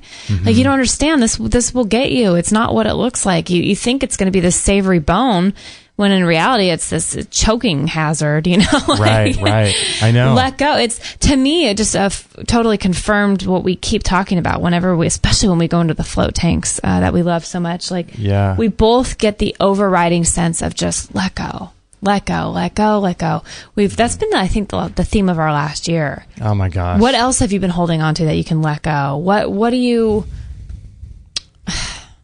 not surrendering in your ego that you're not still letting go? I mean, we're doing it daily, and it's, I don't know. There was such a good conversation that happened after that, because I thought, and why are we making Maggie a freak? Like, what are we doing that's making her, because we've talked on other shows too, how we react to our surroundings. She reacts to her surroundings. But it's almost like not just that, but she's taking on our disposition. She really is. Dogs do this. They take on your disposition.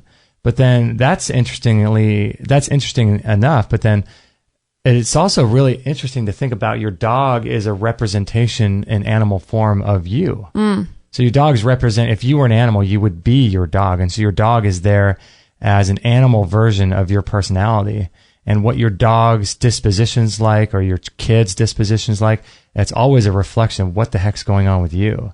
So I thought it was really interesting that you had that insight, because I didn't even think about that. And then it allowed... Well, I thought, what's the lesson? There has to be a lesson. Yeah. It wasn't just to keep a better eye on Maggie and become more paranoid about where she walks, or obsess over her. And fear even more. Because I could easily see myself going that way, but I thought, no, I'm stopping fear in the tracks. I don't want to go there. But yeah, what is the point? Like, there had to be a reason, for that situation. I think the reason was for us to develop the skill of seeing how our life is sort of being orchestrated on the fly, and being aware to these opportunities or lack of opportunities that are happening as signs for us to do something. So it's an awareness of life lessons. But if you never are aware of the lessons that come up in your daily life, like you said, this is a perfect example that we could have just let fly. Yeah. No big deal. We just let it fly. But if you're not aware of the lessons that you're supposed to learn, maybe in 2 weeks you'll get another lesson like that.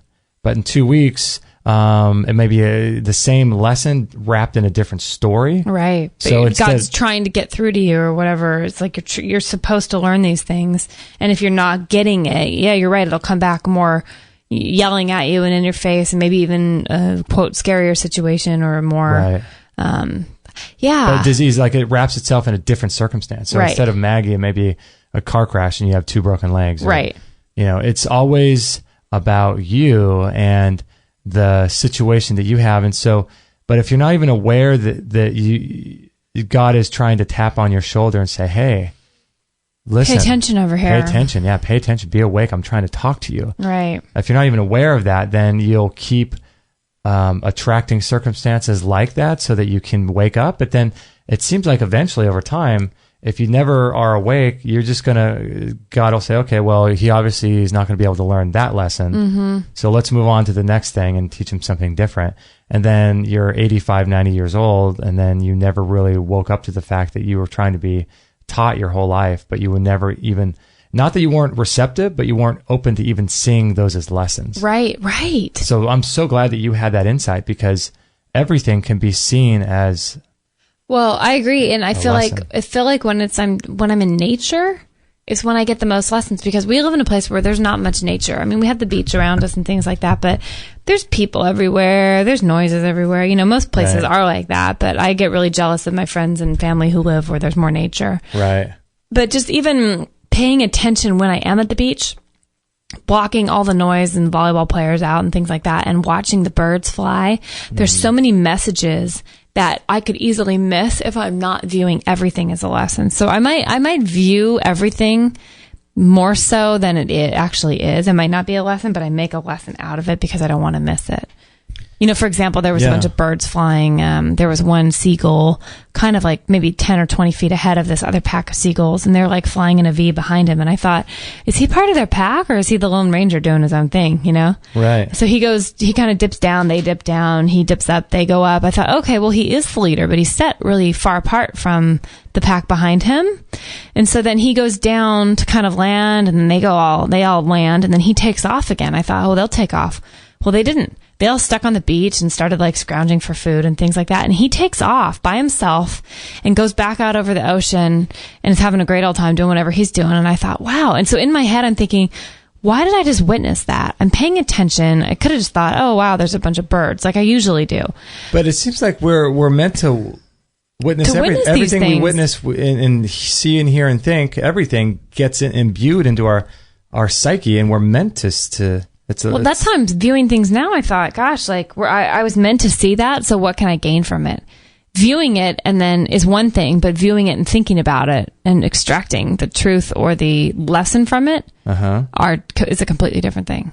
Right. So, you know, what I gained from that was this voice in my head going, are you a leader or are you a sheep? Like, are you going to be part of the pack that stays back and waste their time like just digging through the sand for God knows what? Are you going to go out and adventure? Are you going to be a leader? Or, you know, and I thought, wow, had I not been in nature paying attention, maybe I would get that lesson somewhere else. Maybe I wouldn't, but it really stuck with me. I mean, that was a couple weeks ago and I'm still reflecting on it. So I think just the overall lesson for me is to pay attention to everything as a potential, you know, lesson and point of awareness to bring my awareness to those things. And I feel like it's part of being having a reflective life. Don't you? I mean, think about that bird, for example. Like, you and I are just fascinated by everything. Like, this is the simplest things. You were taking care of someone's house recently, and we were feeding their fish, and we're just blown away by this fish and how it's chewing stuff and crunched. You could hear it eating with its teeth. It was so cool. Yeah, and we're just so fascinated. But if you think about your story, okay, so that one bird, so all the birds are on the ground, and then one bird that you were looking at as the leader flies away, and you're expecting all of the other ones to fly away, right? Right. Well, it's interesting because as that bird starts flying away, it starts rising and rising and rising, and all of a sudden, if you just look at their experience, not what all the birds are capable of doing, but if you just look at the experience that those two birds are having, the one bird flying and the rest of them sitting on the ground. So birds are meant to fly, right? Right. They're meant to, that's what they're designed for. So if you just look at being a leader, like you're talking about, are you going to be the one that's flying or are you going to be one of the ones left behind? If you look at the one that's flying, it's embodying the very nature of its own capabilities. It's doing the things that it's designed for. To do. Wind is blowing in its face. It's experiencing the movement and the sensation of being off the ground and having a certain type of freedom after it flew away, right? Mm-hmm. And not only that, it's moving from one location to another at that time, right? Right. And if you look at the other ones, they're just sitting on the ground. Same place. They're same place. Yes, they can fly. But the fact is they're not. At that moment, they're not. The one that's flying is the leader. The one that's not is sitting there with the rest of them as like little sheep. and it's not embodying the full capability of what it was designed for. Right. And so it has a choice. Yeah, it has a choice. It could have landed and been fine and taken a rest. If you were a human being, you would be on the ground, and instead of sitting there on the ground looking for little crabs to eat, you on the beach, you'd be watching TV, and you would be just allowing fear to come into your life, and dissatisfaction and anger and all these things. And so you would be so fearful that you would never fly again. Right. And even though that's what you're meant for. Right. And so even just like a situation like that, looking at it was such a simple little thing. You can't get that kind of insight if you're inside all day. Right. Nature helps us to get back to these things, you know? More nature. That's what I need. I need more nature. And, you know, Maggie's thing happened out in nature. It wasn't like, you know, here it's pretty controlled, you know, like she's not going to get a hold of a bone pretty much because we're not going to let that happen. You know, the best of our abilities, we're not like throwing bones around the house or in the trash can without taking them out. But the fact that we didn't have any control over it and it was out in nature, I thought, wow, there's got to be a lesson here. It just wasn't a random thing that she discovered that. And I don't know. For me, the other lesson for me is the idea of being attached to needing peace. Like we're talking about that same night is our desire to feel like we need to live in a peaceful place in order to feel peace within our heart. Right. And that to me, I'm holding on to the idea that we can go and get a nice little house somewhere that's quiet and, you know, and then once I get there, I can finally be peaceful because we don't have this sort of intrusion that's coming on either from circumstances or stress or people around us. And I'm holding on to the idea, like Maggie was the bone, that I need to have some sort of outside circumstance in order to feel peaceful, when in actuality, if you're not peaceful already, you're never going to be peaceful based on your surroundings. It's just not going to happen. So that's one of the reasons why I've been doing more meditation. You're going to do some meditation today. Yeah. But this idea of feeling like we have to go somewhere to have peace. That's challenging. Yeah, it is. I mean, I'm with you on that. I'm right there with you on that for sure. But I think my biggest bone I've been holding on to is the ego, as far as letting go of.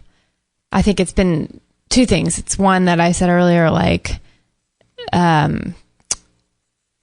trying to rely on other people to help heal me. Okay. And then also holding on to our physical items. Like I have been struggling, like I said at the beginning of the show, so hard with letting our car go and sell that and move on from things that I feel add to my life and make me feel a certain way. It's not like our car's fancy. It's a 10-year-old car, but it's a bigger car, and it has leather seats, and it's like unlike any car we've ever owned. To us, it's a really nice car. Yeah. You know, and I'm like, oh gosh, I don't want to let this car go. It's like, you know, it makes me feel good when I drive it. It's clean, it's nice, it's pretty, like, but that doesn't matter. And I've been struggling with that. It's like, we talked about it, the last 6 months, about putting it up for sale, and I've been just fighting to keep this thing going. Oh, maybe some miraculous story will win the lottery, or a $5,000 check will come in the mail that will allow us to keep this car, or whatever. Like, and my prayers aren't being answered in the way that I've prayed that they would. Right. And so I changed my prayer to God to be like, let it be clear what I need to do. If it comes down to the point of us needing to sell the car, let me be okay with that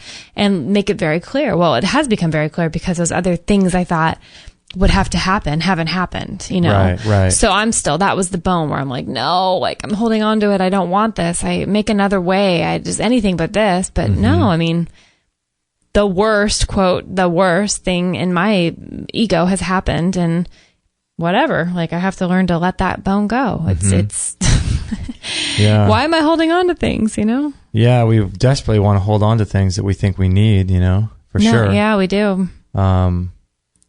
Yeah, that's it's really a lesson there to be okay with that, and regardless of like the spiritual, like I think, okay, if this law of attraction thing works, why is it not working for me? If prayer really worked, why is it not working for me? I mean, God answers on so many levels, but I feel like that was his answer to me. It's like, no, as soon as you give up, then you'll figure out, like in the future, you'll look back and see why that all happened the way it did. But yeah, the bone thing with it, I mean, we talked about it for like 2 hours that night of all the things that we're holding on to that we didn't even realize we were holding on to, and that weren't good, helpful things to hold on to. Yeah, because imagine if you're able to learn lessons quick, man, you could really allow for God's blessings to come into your life to speed up your karma, whatever you want to call it.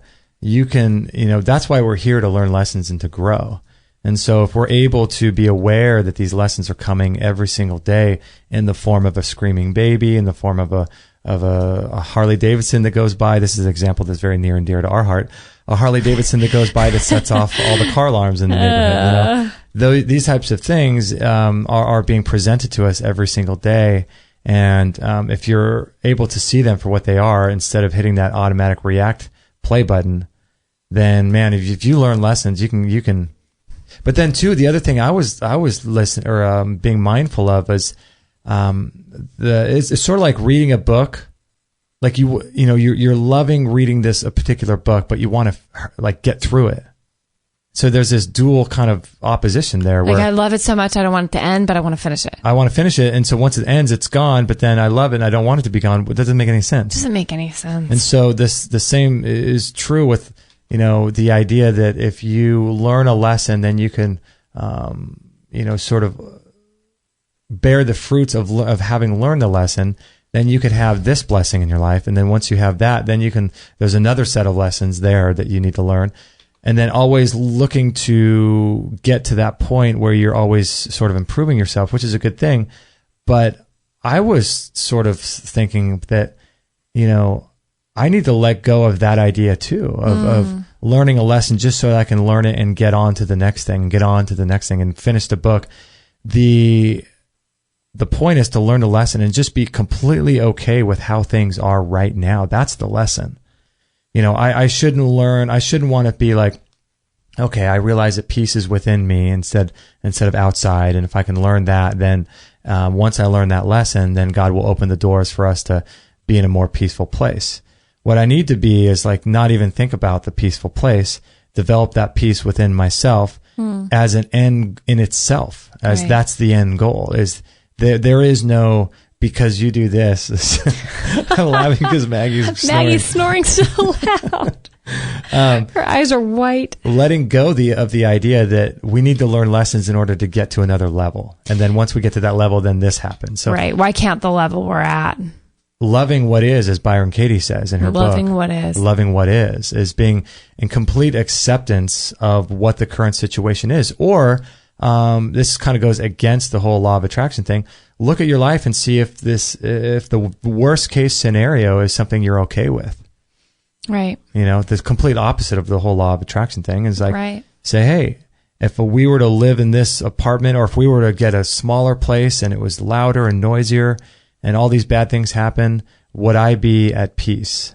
If that's the lesson I'm trying to learn right now, to learn and develop peace within myself, would I be at peace if that were the case? And I need to get to the point where that would be okay. Right. And just be okay with that. Right. And if God wants to bless us with a place that's actually peaceful and we can have that inner peace along with the outer peace, that's cool too. But have the lesson be an end in itself. That's something that I've been learning to sort of embrace that idea. Wow. I think it takes a very evolved person an aware person to even be. Well, you're the one that saw the thing with this stuff. So I'm indebted to you for this. Yeah, no. I mean, I did go, gosh, there's some lesson in this bone thing. And it got me thinking, but you said that. Well, thanks. But I mean, who's, I don't know, when you just said that, like, there's very few people that are going around thinking like that. Like, okay, seems to be something I'm struggling with. This is the lesson. Am I okay with this being all there ever is? Like, right. We're all attached to our ego for the most part. And it's imagine if we all were able to live more like that, what the world would be like. Yeah. It's not like it's bad to strive to not, it's fine to want more and to strive for things and to have goals and stuff. But like, if this is all there ever was, like you said that night we were talking about it after the bone incident, you're like, if this is all the healing you ever had, or if we weren't able to have children, would this be okay? Like, if this is who we were and this is what we were doing, is this enough? If all we ever did was Extreme Health Radio shows and we didn't expand on to any other products or things, and we were, doing this, is that enough? Is that like to be able to come to that place with, okay, I want more and I would love that for my life, but I'm content. It's being content in all things. Like, if that is the very worst thing am I still okay with that? And huge question, right? It's a huge question. And I think if we can honestly answer it, then, and be okay with that, then I think that's what it's all about. It's like, I think of that movie, and I think a lot of people deal with this type of thing, especially in relationships, Before Sunrise, Before Sunset. Oh, right. And I think of the second one that happened, I think in 2003, where, what's the guy's name that's in that? Ethan Hawke. Ethan Hawke. Remember, he was in a horrible marriage with his wife. Remember that? Right. And he meets Julie Delpy, the character, I forget what her name is. Celine, on a trip 10 years prior. And it was sort of this romance that happened, and this complete soul connection between these two characters. And then they split up and go about their lives, and 10 years later they meet up again. But the character played by Ethan Hawke is married. And so he's in a horrible relationship, and he gets a chance to reconnect with this sort of past who he love. thought was the love of his life. Yeah, right? And the story goes on from there. It's a great movie. I highly suggest. Those are great movies. 3 of them. There's Before Sunrise, Before Sunset, and Before Midnight. Before Midnight. Yeah, and so anyway, in that second one, he's struggling internally with his horrible life now and what could have been with this other person. Right. And so you think to yourself, if that's something you're dealing with, am I okay? There's some sort of reason why you're with me and I'm with you. And if our marriage was horrible, am I okay? And it's not to get to the point where you say yes to everything. Maybe you're not okay, and that's okay too. But being in acceptance of what is and surrendering to that, and looking at your worst case scenario and just breathing into that and letting a deep sigh of breath be released from your lungs and say, and then just say, am I okay with this? And it's not like you have to say yes or have to say no, but am I okay? Yeah, is like you say, all is well with my soul. Mm-hmm. All is well with my soul. So, it's something that I think we all need to look at and just and have the lessons be ends in themselves. Because human beings, that's what we try to do, is we always try to get to that next level, improve the iPhone, make an iPhone 7 instead of an iPhone 6, improve this, get to this level, achieve this goal. And it's like, right. Well, my life is horrible right now. Am I okay with this? You know what I mean? And, right. And there's good about, I'm going to do a video rant one day about this, about how to balance the idea of having goals and living with intention with loving what is, because it's a delicate balance there. Ain't that the truth? How do you do that? Isn't that the truth? My life is horrible. I want to achieve this, or I want to get to this level, but right now I'm not there. And is my life okay? Right. If I never reach that level, my goal of doing X, Y, Z. It is well. It is well with my soul. Mm-hmm. Am I okay with that? Mm-hmm. And I think that that's the only question you can ask in the moment, is to ask yourself if you're okay with that. Yeah. I don't know. I thought that was such a great thing that happened to Maggie. Yeah, I know. Who would have thought? It's the biggest, could have been tragedy, and it ended up spurring on the best. And I think it was about us. It was. It was for us. It wasn't even about Maggie. And you're right. Maggie couldn't have died because it wasn't, the lesson was for us to see the struggle and have the bone be the struggle. It wasn't that she was going to die from it, oh yeah, that wasn't her journey. Yeah. But we weren't thinking about that at the time. We're thinking this is a life and death situation for our dog, but it ended up being a situation for us. It was our learning. It was what we were supposed to get out of it. It's always about us, isn't it? Yep. Everyone's life is about themselves. Mm-hmm. We have a couple more questions here I want to cover before we go, and then I want to share with you some Amazon products I love people buy that Those are funny. fun. Okay. So it's pretty funny. All right, so we got a question here from Michael, and he says, does anyone know how to identify a GMO fruit and a non-GMO fruit? I thought it was a number 4 in front of the digit code on the label, but I think that's not the case. Maybe some people in our chat room can help. Gosh, yeah. I heard it was a 5-digit code with the number 8 in front of it. Can someone clarify this? And I was able to do a little research and find out that, if there are only 4 numbers in the PLU, this means that the produce was grown conventionally or traditionally with the use of pesticides. The last 4 letters of the PLU code are simply what kind of vegetable or fruit. An example is that all bananas are labeled with the code 4011. So he says here, if there are 5 numbers in the code and the number starts with 8, this tells you that the item is a genetically modified fruit or vegetable. Genetically modified fruits and vegetables trump being organic. So, it is impossible to eat organic produce that are grown from genetically modified seeds. So an example would be 84011. And then the third one was if there are 5 numbers in the code and the number starts with 9. So 5 numbers, the first number starts with 9. This tells you that the produce was grown organically and not genetically modified. Oh. So an example with this banana would be 94011. Okay. So gosh, why are there codes on our freaking fruit? Like, why do you have to go buy a fruit with a code? That's just messed up. Yeah, right. Oh, what a weird world we live in where you have to go buy fruit and vegetables with codes on them.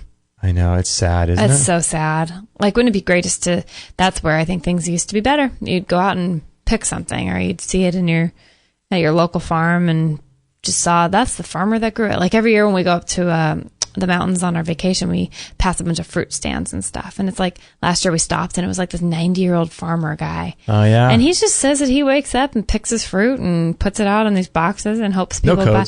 No codes. And they all look different. Some are wacky looking. Some look like they're like, huge. Other ones are tiny. Some are sour. Some are sweet. You don't know what you're getting, but there's no codes on them.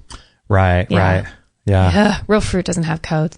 All right. That's good to know, though. Yeah. So okay. Jane writes in, "Hi, Justin. Thanks. I was helping her with the sauna." And she says, I listened to Dr. Sutter and Dr. Massey. Dr. Massey did not talk about killing cancer stem cells. You said he did talk about the subject once on your show. If you can find the talk, I would love to hear it. Thank you, Jane. Dr. Massey's been on our show twice. I don't recall if he's talked about killing cancer stem cells. I told her that he did. I would send him an email because he talks a lot about the idea of killing cancer stem cells. Why? What do you mean killing cancer stem cells? Well, he doesn't even talk about killing because cancer is something that's necessary. It's again something that we need at a particular time. But he says allowing the cancer stem cells to do what they want to do while assisting them to get out of your body. So, but he talks about the idea of the stem cells because chemotherapy, what that does is Dr. Massey equates it sort of like a bar fight outside of a bar. You have 2 guys fighting, and then you have a bunch of people, 20 or 30 people watching the fight, right? And the people that are watching the fight are the tumor. That represents the tumor. But the stem cells, the people that are causing the ruckus, are the 2 guys that are fighting. That's what you want to kill the actual stem cells of the cancer, not just the tumor. I see. So chemotherapy, what that does is it starts killing the tumor that's protecting the 2 guys that are fighting. I see. So the 2 guys that are fighting get more angry and produce more of a tumor to protect itself. I totally see. And so chemotherapy really just eradicates the tumor, but not the stem cells. So I'm not sure. I would email Doc Massey. You can write him Doc Massey, DOCMASSEY @gmail.com. He's got a lot of stuff on this. Heather says, I have 2 children, a son who is 5 and a daughter who is 9 months. I really want to provide the best natural life possible for my children and pave the way for natural living and take care of this beautiful world that God gave us. Awesome. Wow, interesting. I find this very fascinating. Why? Because I don't know if she's a Christian or not, but it seems like a lot of Christians don't seem to care much about how the world is, going to hell in a handcart? Yeah, they want to take care of the world, or they don't want to take care of the world. Right. It's interesting. It's a dichotomy. It's just so overwhelming to know everything. I desperately want to know everything about taking care of my children's health the natural way. This is where you guys come in. Also, I specifically deal with mental fogginess, and I'm overweight. I've tried multiple times to go on to diets to get to a healthy weight and can never seem to stick to them. When it comes to my cravings, it's like I have absolutely no self-control, and I feel as if I'm the mercy of my insatiable appetite. Any tips you have on these issues would be amazing. Thank you for your time, and I'm excited to embark on my journey to live more naturally. Nice. You're not alone, first of all. Cravings are so challenging. Right. I'm dealing with them, every day. What I would say first is something that we should all do. It would be good for all of us to do is to look at the craving and to try to figure out what is being satisfied in your life from the craving. So if you know how they say that overweight people subconsciously eat in order to make themselves feel more insulated from this harsh world, or I think John Gabriel talks about this from the Gabriel method. Because obviously the damage that you're causing yourself is serving you in some way. So if you're getting a sugar hit, is that leveling off your blood sugar? And try to look deeper at what the cravings represent and how satisfying the cravings helps you, makes you feel. And so then try to get to a place where you can figure out how to solve that feeling with something else. But I share an idea. I'm not sure, Heather, are you signed up to our newsletter list? If you're not signed up to our newsletter list, this is what I would do. There's an audio program that I put together. If you sign up to our newsletter list, that talks about a particular strategy that I use to overcome cravings to food that's damaging to us. And it's a powerful thing. Isn't it funny? I have to say that, like, so weird. My craving in the last year that has been so hard to kick is chocolate. Any kind of chocolate, raw chocolate. And I'm eating like pretty healthy chocolates. Oh yeah. I'm not like eating milk, products or wheat in my soy, anything that's just like pure chocolate forms. Right. From health food stores, naturally sweetened and whatever. But when I had some recent hair analysis and blood work done and stuff, it shows that. It's funny. What was it? A copper deficiency I have, or overproduction of copper? I think too much copper. Too much copper, and chocolate is this like copper thing. Like it's connected with my copper excess. Imbalance, yeah. And it's just imbalance, yeah. So it's funny when you even look at what the craving represents on a body level. Physical level. Yeah, like I'm craving this thing. It makes sense why she goes, oh, how interesting, the nutritionist I'm working with, how interesting you're craving that, or how interesting that's your biggest thing that's hard to let go of, that makes sense according to X, Y, and Z with your body. Right. So I found that really interesting too. It wasn't just like I'm this out of control chocomaniac. It's just like loves the taste of chocolate. My body was like desiring it for some real specific reason, which is really funny. Did Maggie leave? No, but there's some ruckus going on outside. Oh, I feel like okay. someone just hit a car or something. Dog barking. Okay. It's, I think there's a couple different things you can look at. The physical level, like what you're talking about, maybe your copper levels are being affected or you're craving magnesium. And then there's the deeper emotional level of what that craving will represent to you if you satisfy it. Right. So you figure those two things out, and then you can start implementing some of the tips I share about on the audio program. And I think you can really start making some headway. The goal with the idea, though, is to not try to fix these cravings overnight. Yep. You know how many people try to do that? Like it doesn't work. It doesn't work. Yeah. People try to overcome their food addictions in 30 days, in 21 days. I took a year to really overhaul my diet. And that's great. When you do it slow like that, life's more fun. You can learn how to be accepting of yourself when you mess up. You can just have more freedom, and it's just a lot more natural. Because you're trying to change, 40 years of eating, or 30 years or 20 years of eating poorly over 21 days. It's not going to happen. And then we beat ourselves up. Like that's the hardest part. You set yourself up to fail and then beat yourself up. Yeah, and then beat yourself up. That's hard. That's just not right. I know. Why do we? Yeah. And I think we go into it knowing that there's no way we're going to cure our cravings in 21 days. Right. Yet we do it anyway, knowing that we're going to get to have the opportunity to beat ourselves up, because what we really want is to beat ourselves up anyway. I guess that's what we really want. We just skip everything else, just beat yourself up, and to heck with the going through 21 days.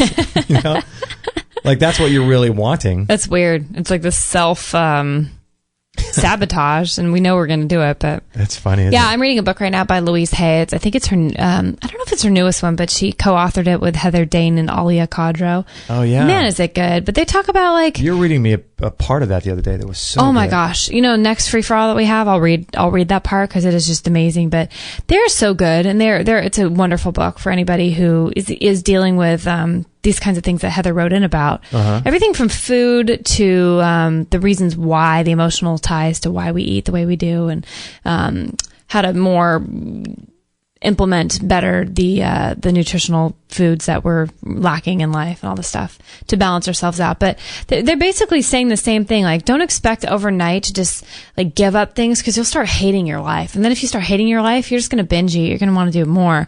So it's like, give yourself ease and grace. Like our friend Amy Schuber is always like, ease and grace, ease and grace. It's right. like, so, here I am down to like 15 foods I'm able to really do good with right now, because of my different methylation issues and things like that.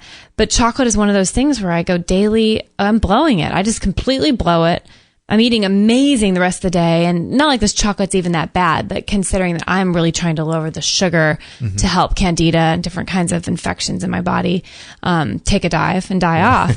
But I go, you know what? I didn't do so good today. Well, tomorrow I have the opportunity to do better. And tomorrow, if I can have one scoop of coconut chocolate ice cream versus a whole bowl, that'll be a small victory. And then the next day, I'll have it in the fridge knowing it's there, the freezer knowing it's there in case I really want it. But knowing it's there sometimes, for me, I'm able to give it up more, because I think it's there at any point. If I want to eat that, I can have it. Right. Let's play a game with myself. Let's see if I can go a day without having it. And then maybe if I don't want it the next day, I'll see if I can go 2 days without having it. What if you go to the point where you're eating 5 scoops a day, and then you're down to 4, then a week later you're doing 2 scoops, and then all of a sudden 3 weeks later you're doing 1 scoop a day. Right. Then all of a sudden, the next day you have 5 scoops again. Well, then what do you do? Then you just say, "That's not my strong point. I will try again tomorrow." That's right, right?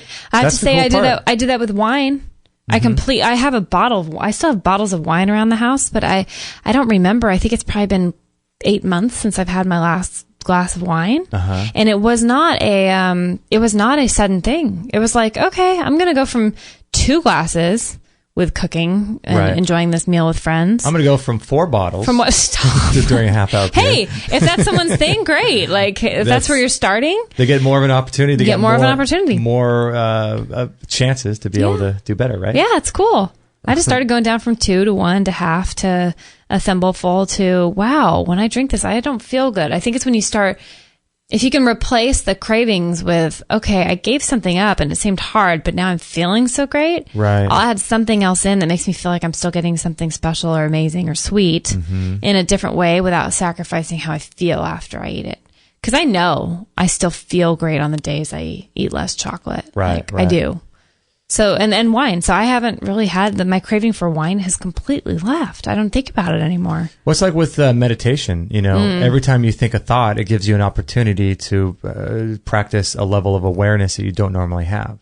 So it's like every time you have a thought, it's like doing a curl in the gym, a bicep curl. Yep. It's giving you an opportunity to become more aware. And with what you were saying with the wine, once you start going down on it and you're not really drinking so much of it, you start realizing how much it's affecting you. Right. And you actually get in touch with your body. Because my body got so used to it. It was like, it not only became an addiction, but it was like, it just became an everyday thing where I didn't think about it. I mean, like with this chocolate thing, I know I have somewhat of an addiction because I'm struggling with it. With wine, I didn't even feel bad about it. I just drank it all the time thinking, oh, resveratrol and antioxidants and all this stuff. But then when I gave it up, I'm like, oh, wow, I'm feeling different. Then I realized how dependent I was on just my daily intake. It just became something part of my everyday protocol, which wasn't very good for me. Well, that's what's so wrong in our culture, so backwards, I should say, not wrong, but best backwards, is that we are so stuck in our mind and we're so detached from our body and how we feel and our intuitions and everything like that. And so we know our mind says we need to stop eating this food, but our body says, no, I want this food. And so detaching the mind from the body and not letting your mind control you and just go into that craving and go into that and say, what's going on there? How can I feel what this food is doing with something else, and sort of exploring that a little bit, Yeah. Another question here. Is it a journey? I know, right? Another question from Joan. That's probably why food is such a spiritual thing, because we have to eat it every single day, and it's a spiritual lesson. It's our relationship with it. And it's a spiritual lesson. And our cravings, it's our food every single day is like the story with Maggie 3 times a day. It's how are we relating to our food? How grateful are we for it? What is it satisfying? What cravings is it? What is it getting me out of? How is it changing me? What are we holding on to and trying to just throw down our mouths without even thinking about it. Being awareness. Just want. I mean, it's a 3 times a day lesson. So Joan says, "Hey Justin, we are remodeling, moving, and I'm treating a breast tumor. I'm so excited about getting this sauna." So Joan recently ordered a sauna from us, which was really cool. Cool. And she says, "I'm learning to do the Budwig protocol. I've considered many modalities. Like many, I prefer to shrink the tumor naturally and get the vibration of my body corrected. I am doing FCT, field control therapy. I should check and see if you've done a show on that." Actually, we haven't. No, FTC? FCT, field control therapy. What would you and Kate do if Kate was positive for the BRCA1 gene and actually had breast cancer? Curious. I find myself wanting to go to Spain to the Budwig Center. Wow. I heard the doctor on your show. That's right. We had Dr. What was his name? I'm blanking. Who owns the Budwig Center there in Spain. We'll put a link to it. Why am I blanking? I heard the doctor on your show. Great shows. Cute couple, you and Kate, she says. That's nice. I love how kind you both are and caring and happy you get the real important info out there. Keep up the good work. So what would you do, Kate? She wants to know if you had the BRCA1 gene and you had breast cancer. If you're, I'm sorry, no. You would never have breast cancer. My body might have it. Yeah, we got to fix our language here. But I wouldn't have it. Yeah, you can't have breast cancer. Your body had a little tumor for a while. Well, I have to say, I would do things completely different now. What I know now, I side with her. I don't know if it would be the Budwig, but it would be some sort of program that I felt drawn to. We've talked to so many doctors on our show that after it, I'd go, okay, that person's on my list. If something ever were to happen to my body, right, that person would be on my list. There's probably 10 people I would consider, but I mean, I'm doing gene testing right now, actually, that 23andMe test. Right. That's going to come any day. I've kind of been dragging my feet on that, and I'll talk about that maybe a little on the next one. But whatever it does come back, I know that, I'm not going to react. Right. Because I believe Bruce Lipton's work and the epigenetics, okay, genetics are important and things like that, but we can rise above genes, and it's being proved. And I have to say, the books that are really encouraging to me, besides Bruce Lipton, is Lissa Rankin. Mm-hmm. Both of her books, I talk about her all the time, but Mind Over Medicine and The Fear Cure, and right now also with Louise Hay's book about this whole epigenetics discoveries going on. Right. That I'm not saying that it's not an important part to look at when you get your genes tested and something comes back, because I'm testing for a double mutated gene going on with methylation and things like that. But just how I'm going to approach the results are going to be very different. Right. But if I were in her situation, I think the Budwig sounds amazing. So does the Gerson. So does Dr. Connor's clinic. There's a handful of people that stick out to me that I would look into, and I would go that route. I mean, knowing me personally, I would never, even if a gene told me something, I wouldn't go a traditional route of ever treating it the way that cancer is being treated. Traditionally with chemotherapy and radiation. Yeah, I'm never going to go that route. We'll put links to Budwig, Gerson, and Dr. Connors. There's also a podcast I did, a solo one about what I would do if I were diagnosed with something. It's episode 126, I think. Okay. If you can put a link to that. But I would look at the sort of reasons why your body's manifesting a stagnation in your breast, and look at, obviously there's lots of different levels that you can look at this, but I would look at why your body's manifesting something for you to learn this particular lesson.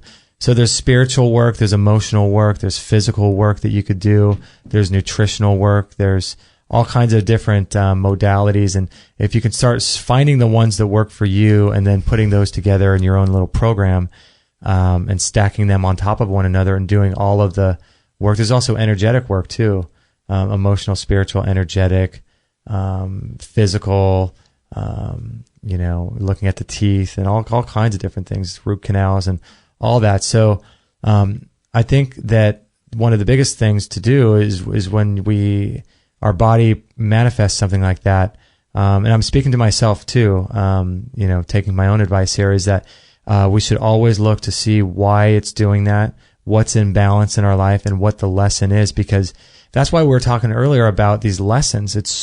Everything is a lesson, right? And if you could figure out, if you could learn the lessons, like you were talking about, Kate, like that lesson with the birds, you know, you may say, oh, well, it's, you know, maybe I'm drawing something from the birds that wasn't necessarily intended for me. But if you're thinking about what that lesson is, then it was intended for you. Yeah. You know, so you create that reality. If you learn the lesson, what's that? You create that reality by making that situation in nature a lesson. Yeah, maybe you created the situation where those birds would be there so that you could think about that and learn that lesson. So if we're able to look at every little circumstance in our life and learn lessons on a daily basis, small lessons, we'll start learning bigger ones and bigger ones and bigger ones. And so if you're able to be receptive to when God taps you on the shoulder and says, hey, make a left here instead of a right. Right. You know, that will prevent you from making a right, which maybe that right represents taking a wrong street and getting in a car crash, or maybe that right represents taking a job that's going to be facilitating a poor eating habits. And so when you learn lessons throughout your daily life, you're not going to have to learn the big lessons because you're always going to be able to hear the overall course of the lessons you're supposed to learn. You know, so the idea is to prevent cancers and to prevent these diseases by learning what they would normally teach us, but we get to learn them. We get to choose and pick to learn them on a smaller scale 25 years before they would ever show up. Yeah, it's like you might not need the devastating car crash to wake you up if you can wake up 20 years earlier from something smaller. Something small. Yeah. Right. Totally. It is weird when you start thinking that you can attract those things into your life to be the teachers, because it's like they've been whispering, but you don't listen. Yeah. So then they scream. It's just weird to think that you create those situations, or that you could be. I'm not saying we do, but it seems to be that. Seems like it. Yeah. Weird, huh? Very weird. All right. So one final thing. You're going to get a kick out of this, Kate. Okay. Featured Amazon orders. We have a few. I love them. Okay. Okay. So the first two are just, one is good, and then the second one is hilarious because of the first one. Okay. And then we have three others, but I just could not show this. It's just so funny. By the way, thank you to everyone who bookmarks our Amazon link and uses that. I so appreciate that. If you bookmark extremehealthradio.com/Amazon and use that for all your purchases, it's awesome because we get supported by that. So The Art of Extreme Self-Care, 2 CD. Cheryl Richardson? Cheryl Richardson. Nice. Transforming your life 1 month at a time. Nice. The next one? Okay. Male prostate massager stimulator.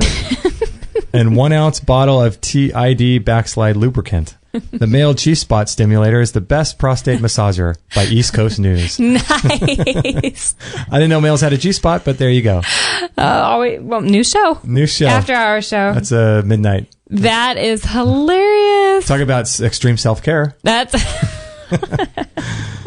You know what? Put a little bit of iodine on that and take care of your prostate that way. Oh, you're right. Yeah. Yep. Right? Rubbing the iodine. Yep. Directly on the prostate. But funny, huh? That is great. You can buy anything on it. And by the way, if we have something for the women and something for the men. Yeah, if you listen to this, and we don't know who you are that buys these things. You're all we see is what you order, so you can order anything you like, and we're not making fun of you. No idea what. Actually, and I don't even think that's not even. I mean, that's cool. Like, I don't care what people order. Like, yeah, that's fine. I'm not making fun of it. I just think it's funny that it would be something good to do though, because prostate cancers are huge. Right. So if you're able to dab a little bit of iodine on that and massage your prostate, I mean that's part of the ancient Taoist exercises. Our friend, I'm not going to mention her in the chat room, says must be a Dr. Bergman patient. And Dr. Bergman apparently told her husband about doing that every day to help. So, oh, really? Yeah. I mean, there is something to be said about Oh yeah, the health reasons for that. Yeah. Wow. Yeah, it's really helpful. But it's funny coming from the Art of Extreme Healthcare. Oh, totally. Willard Water, clear Willard Water, 32 ounce liquid. What is Willard Water? Willard Water is just, I've never tried it before, but I've heard about it. They sell it on Amazon, and obviously this person bought it. But it's a way to. You can have indefinite structured and purified water, I guess, with this Willard water. Huh. So what you do is you have like a 5-gallon container and you pour in like a 1/4 ounce, like a thimble full of Willard water into a 5-gallon container. I'm just giving you a rough idea. But then what you do is you let that water sit for, I think it's 12 hours. Okay. And then all of that water, that 5 gallons, now becomes what that little thimble of Willard water was. Oh, I see. And so then what you do is you take You drink all of that 5 gallons, then you take one little thimbleful of that, and you it's like making kefir. It's like starter, right? It's like a starter, yeah. Mm-hmm. That's cool. Dr. Grabau Savoy Smooth Tobacco Pipe. Oh. Someone bought a tobacco pipe. Awesome. We say, cool. Hey, buy whatever you want. Yeah, totally. Not just health products. A tobacco pipe. But can't tobacco actually be healthy? It can be. In its original state? In its original state, yeah. It's like the gatekeeper. When you plant tobacco in your garden, it's what prevents weeds and noxious bugs from attacking your garden. Very cool. And it's like the gatekeeper to your garden, and that's what they used it for forever. But the problem with tobacco smoking is that they spray it with all these chemicals. They spray it with all the pesticides, and they add more chemicals to it, and it becomes this whole thing. Okay. But, the ancient American Indians. Right. Tobacco. Right. No lung cancers for them. Century Natural Defense Dog Shampoo, 12 full ounces. Nice. Dog shampoo. We need some of that for Maggie. She looked up when we said that, too. Oh, goodness, how funny. So, yeah, thank you guys for purchasing doing all your orders on Amazon. We really appreciate that. That's a great way to support us. And also, like I said, this show is brought to you by the Bellicon Rebounders. Go over to our store and check out all the other products. We mentioned the sauna. And free shipping now. Free shipping on the Bellicon. In case you didn't catch the middle of the show. Bellicon is offering free shipping. Yeah, we've got chemical-free cookware. The Berry Breeze on our site that keeps your fruits and vegetables in your fridge lasting much, much longer. We have that product, as well as the Ceramcore cookware, chemical-free. We've got Activation Products, which is a great magnesium. They make some Oceans Alive. Juicing programs, Barf World dog food, Zeolite. We've got Morocco Method hair care products, a Vintage Tradition face balm, which we love. We have the Biomat, which is an incredible sort of tool that you can use for bringing the electromagnetic field into your body through crystals and through infrared light. Our friend Nancy wrote in to me yesterday and said that she absolutely she's bought both the Bellicon and Biomats. Oh, really? I think they were last fall she purchased those, and said they have added so much to her among her other health daily practices she adds in, but she loves them. Oh, wow. So she said they're phenomenal tools, which makes me awesome. Really happy when we get really good listener feedback. So we've got Anne-Marie Gianni skincare, natural skincare, living libations, skincare, as well as tooth products, and less EMFs, EMF protection devices to protect from electromagnetic fields, water filters, blenders and juicers, home study courses, going through our store here. Let's see what else. We've got all kinds of good stuff. Let's see, Yeast Infection No More, which is a great product that helps you overcome yeast infection. If you want to learn how to make legit raw chocolate. Yeah, right. The Ross Chef. On that, the Ross Chef. Russell James, been going back and forth on email with him lately. He's a cool guy. He's a cool guy. Dehydrators, the big Berkey water filtration system, which is the one we have. And this morning, someone purchased a Berkey. Oh, that's right. They're going to love that. That's right. So happy. If you're listening and you know that today is the 3rd of July, and thank you guys for your order. You're going to be so happy. Love it. Happy. Austin Air Purifiers, which is the best air purifier. Check out our store. We've got all kinds of this great stuff on our store. Squatty Potty, Sun Warrior, Surthrival, all kinds of great stuff. So if you're ever looking to make purchases in the health world, visit our store. You can see a link to that at the very top of our website, and you can see all this great stuff that we have.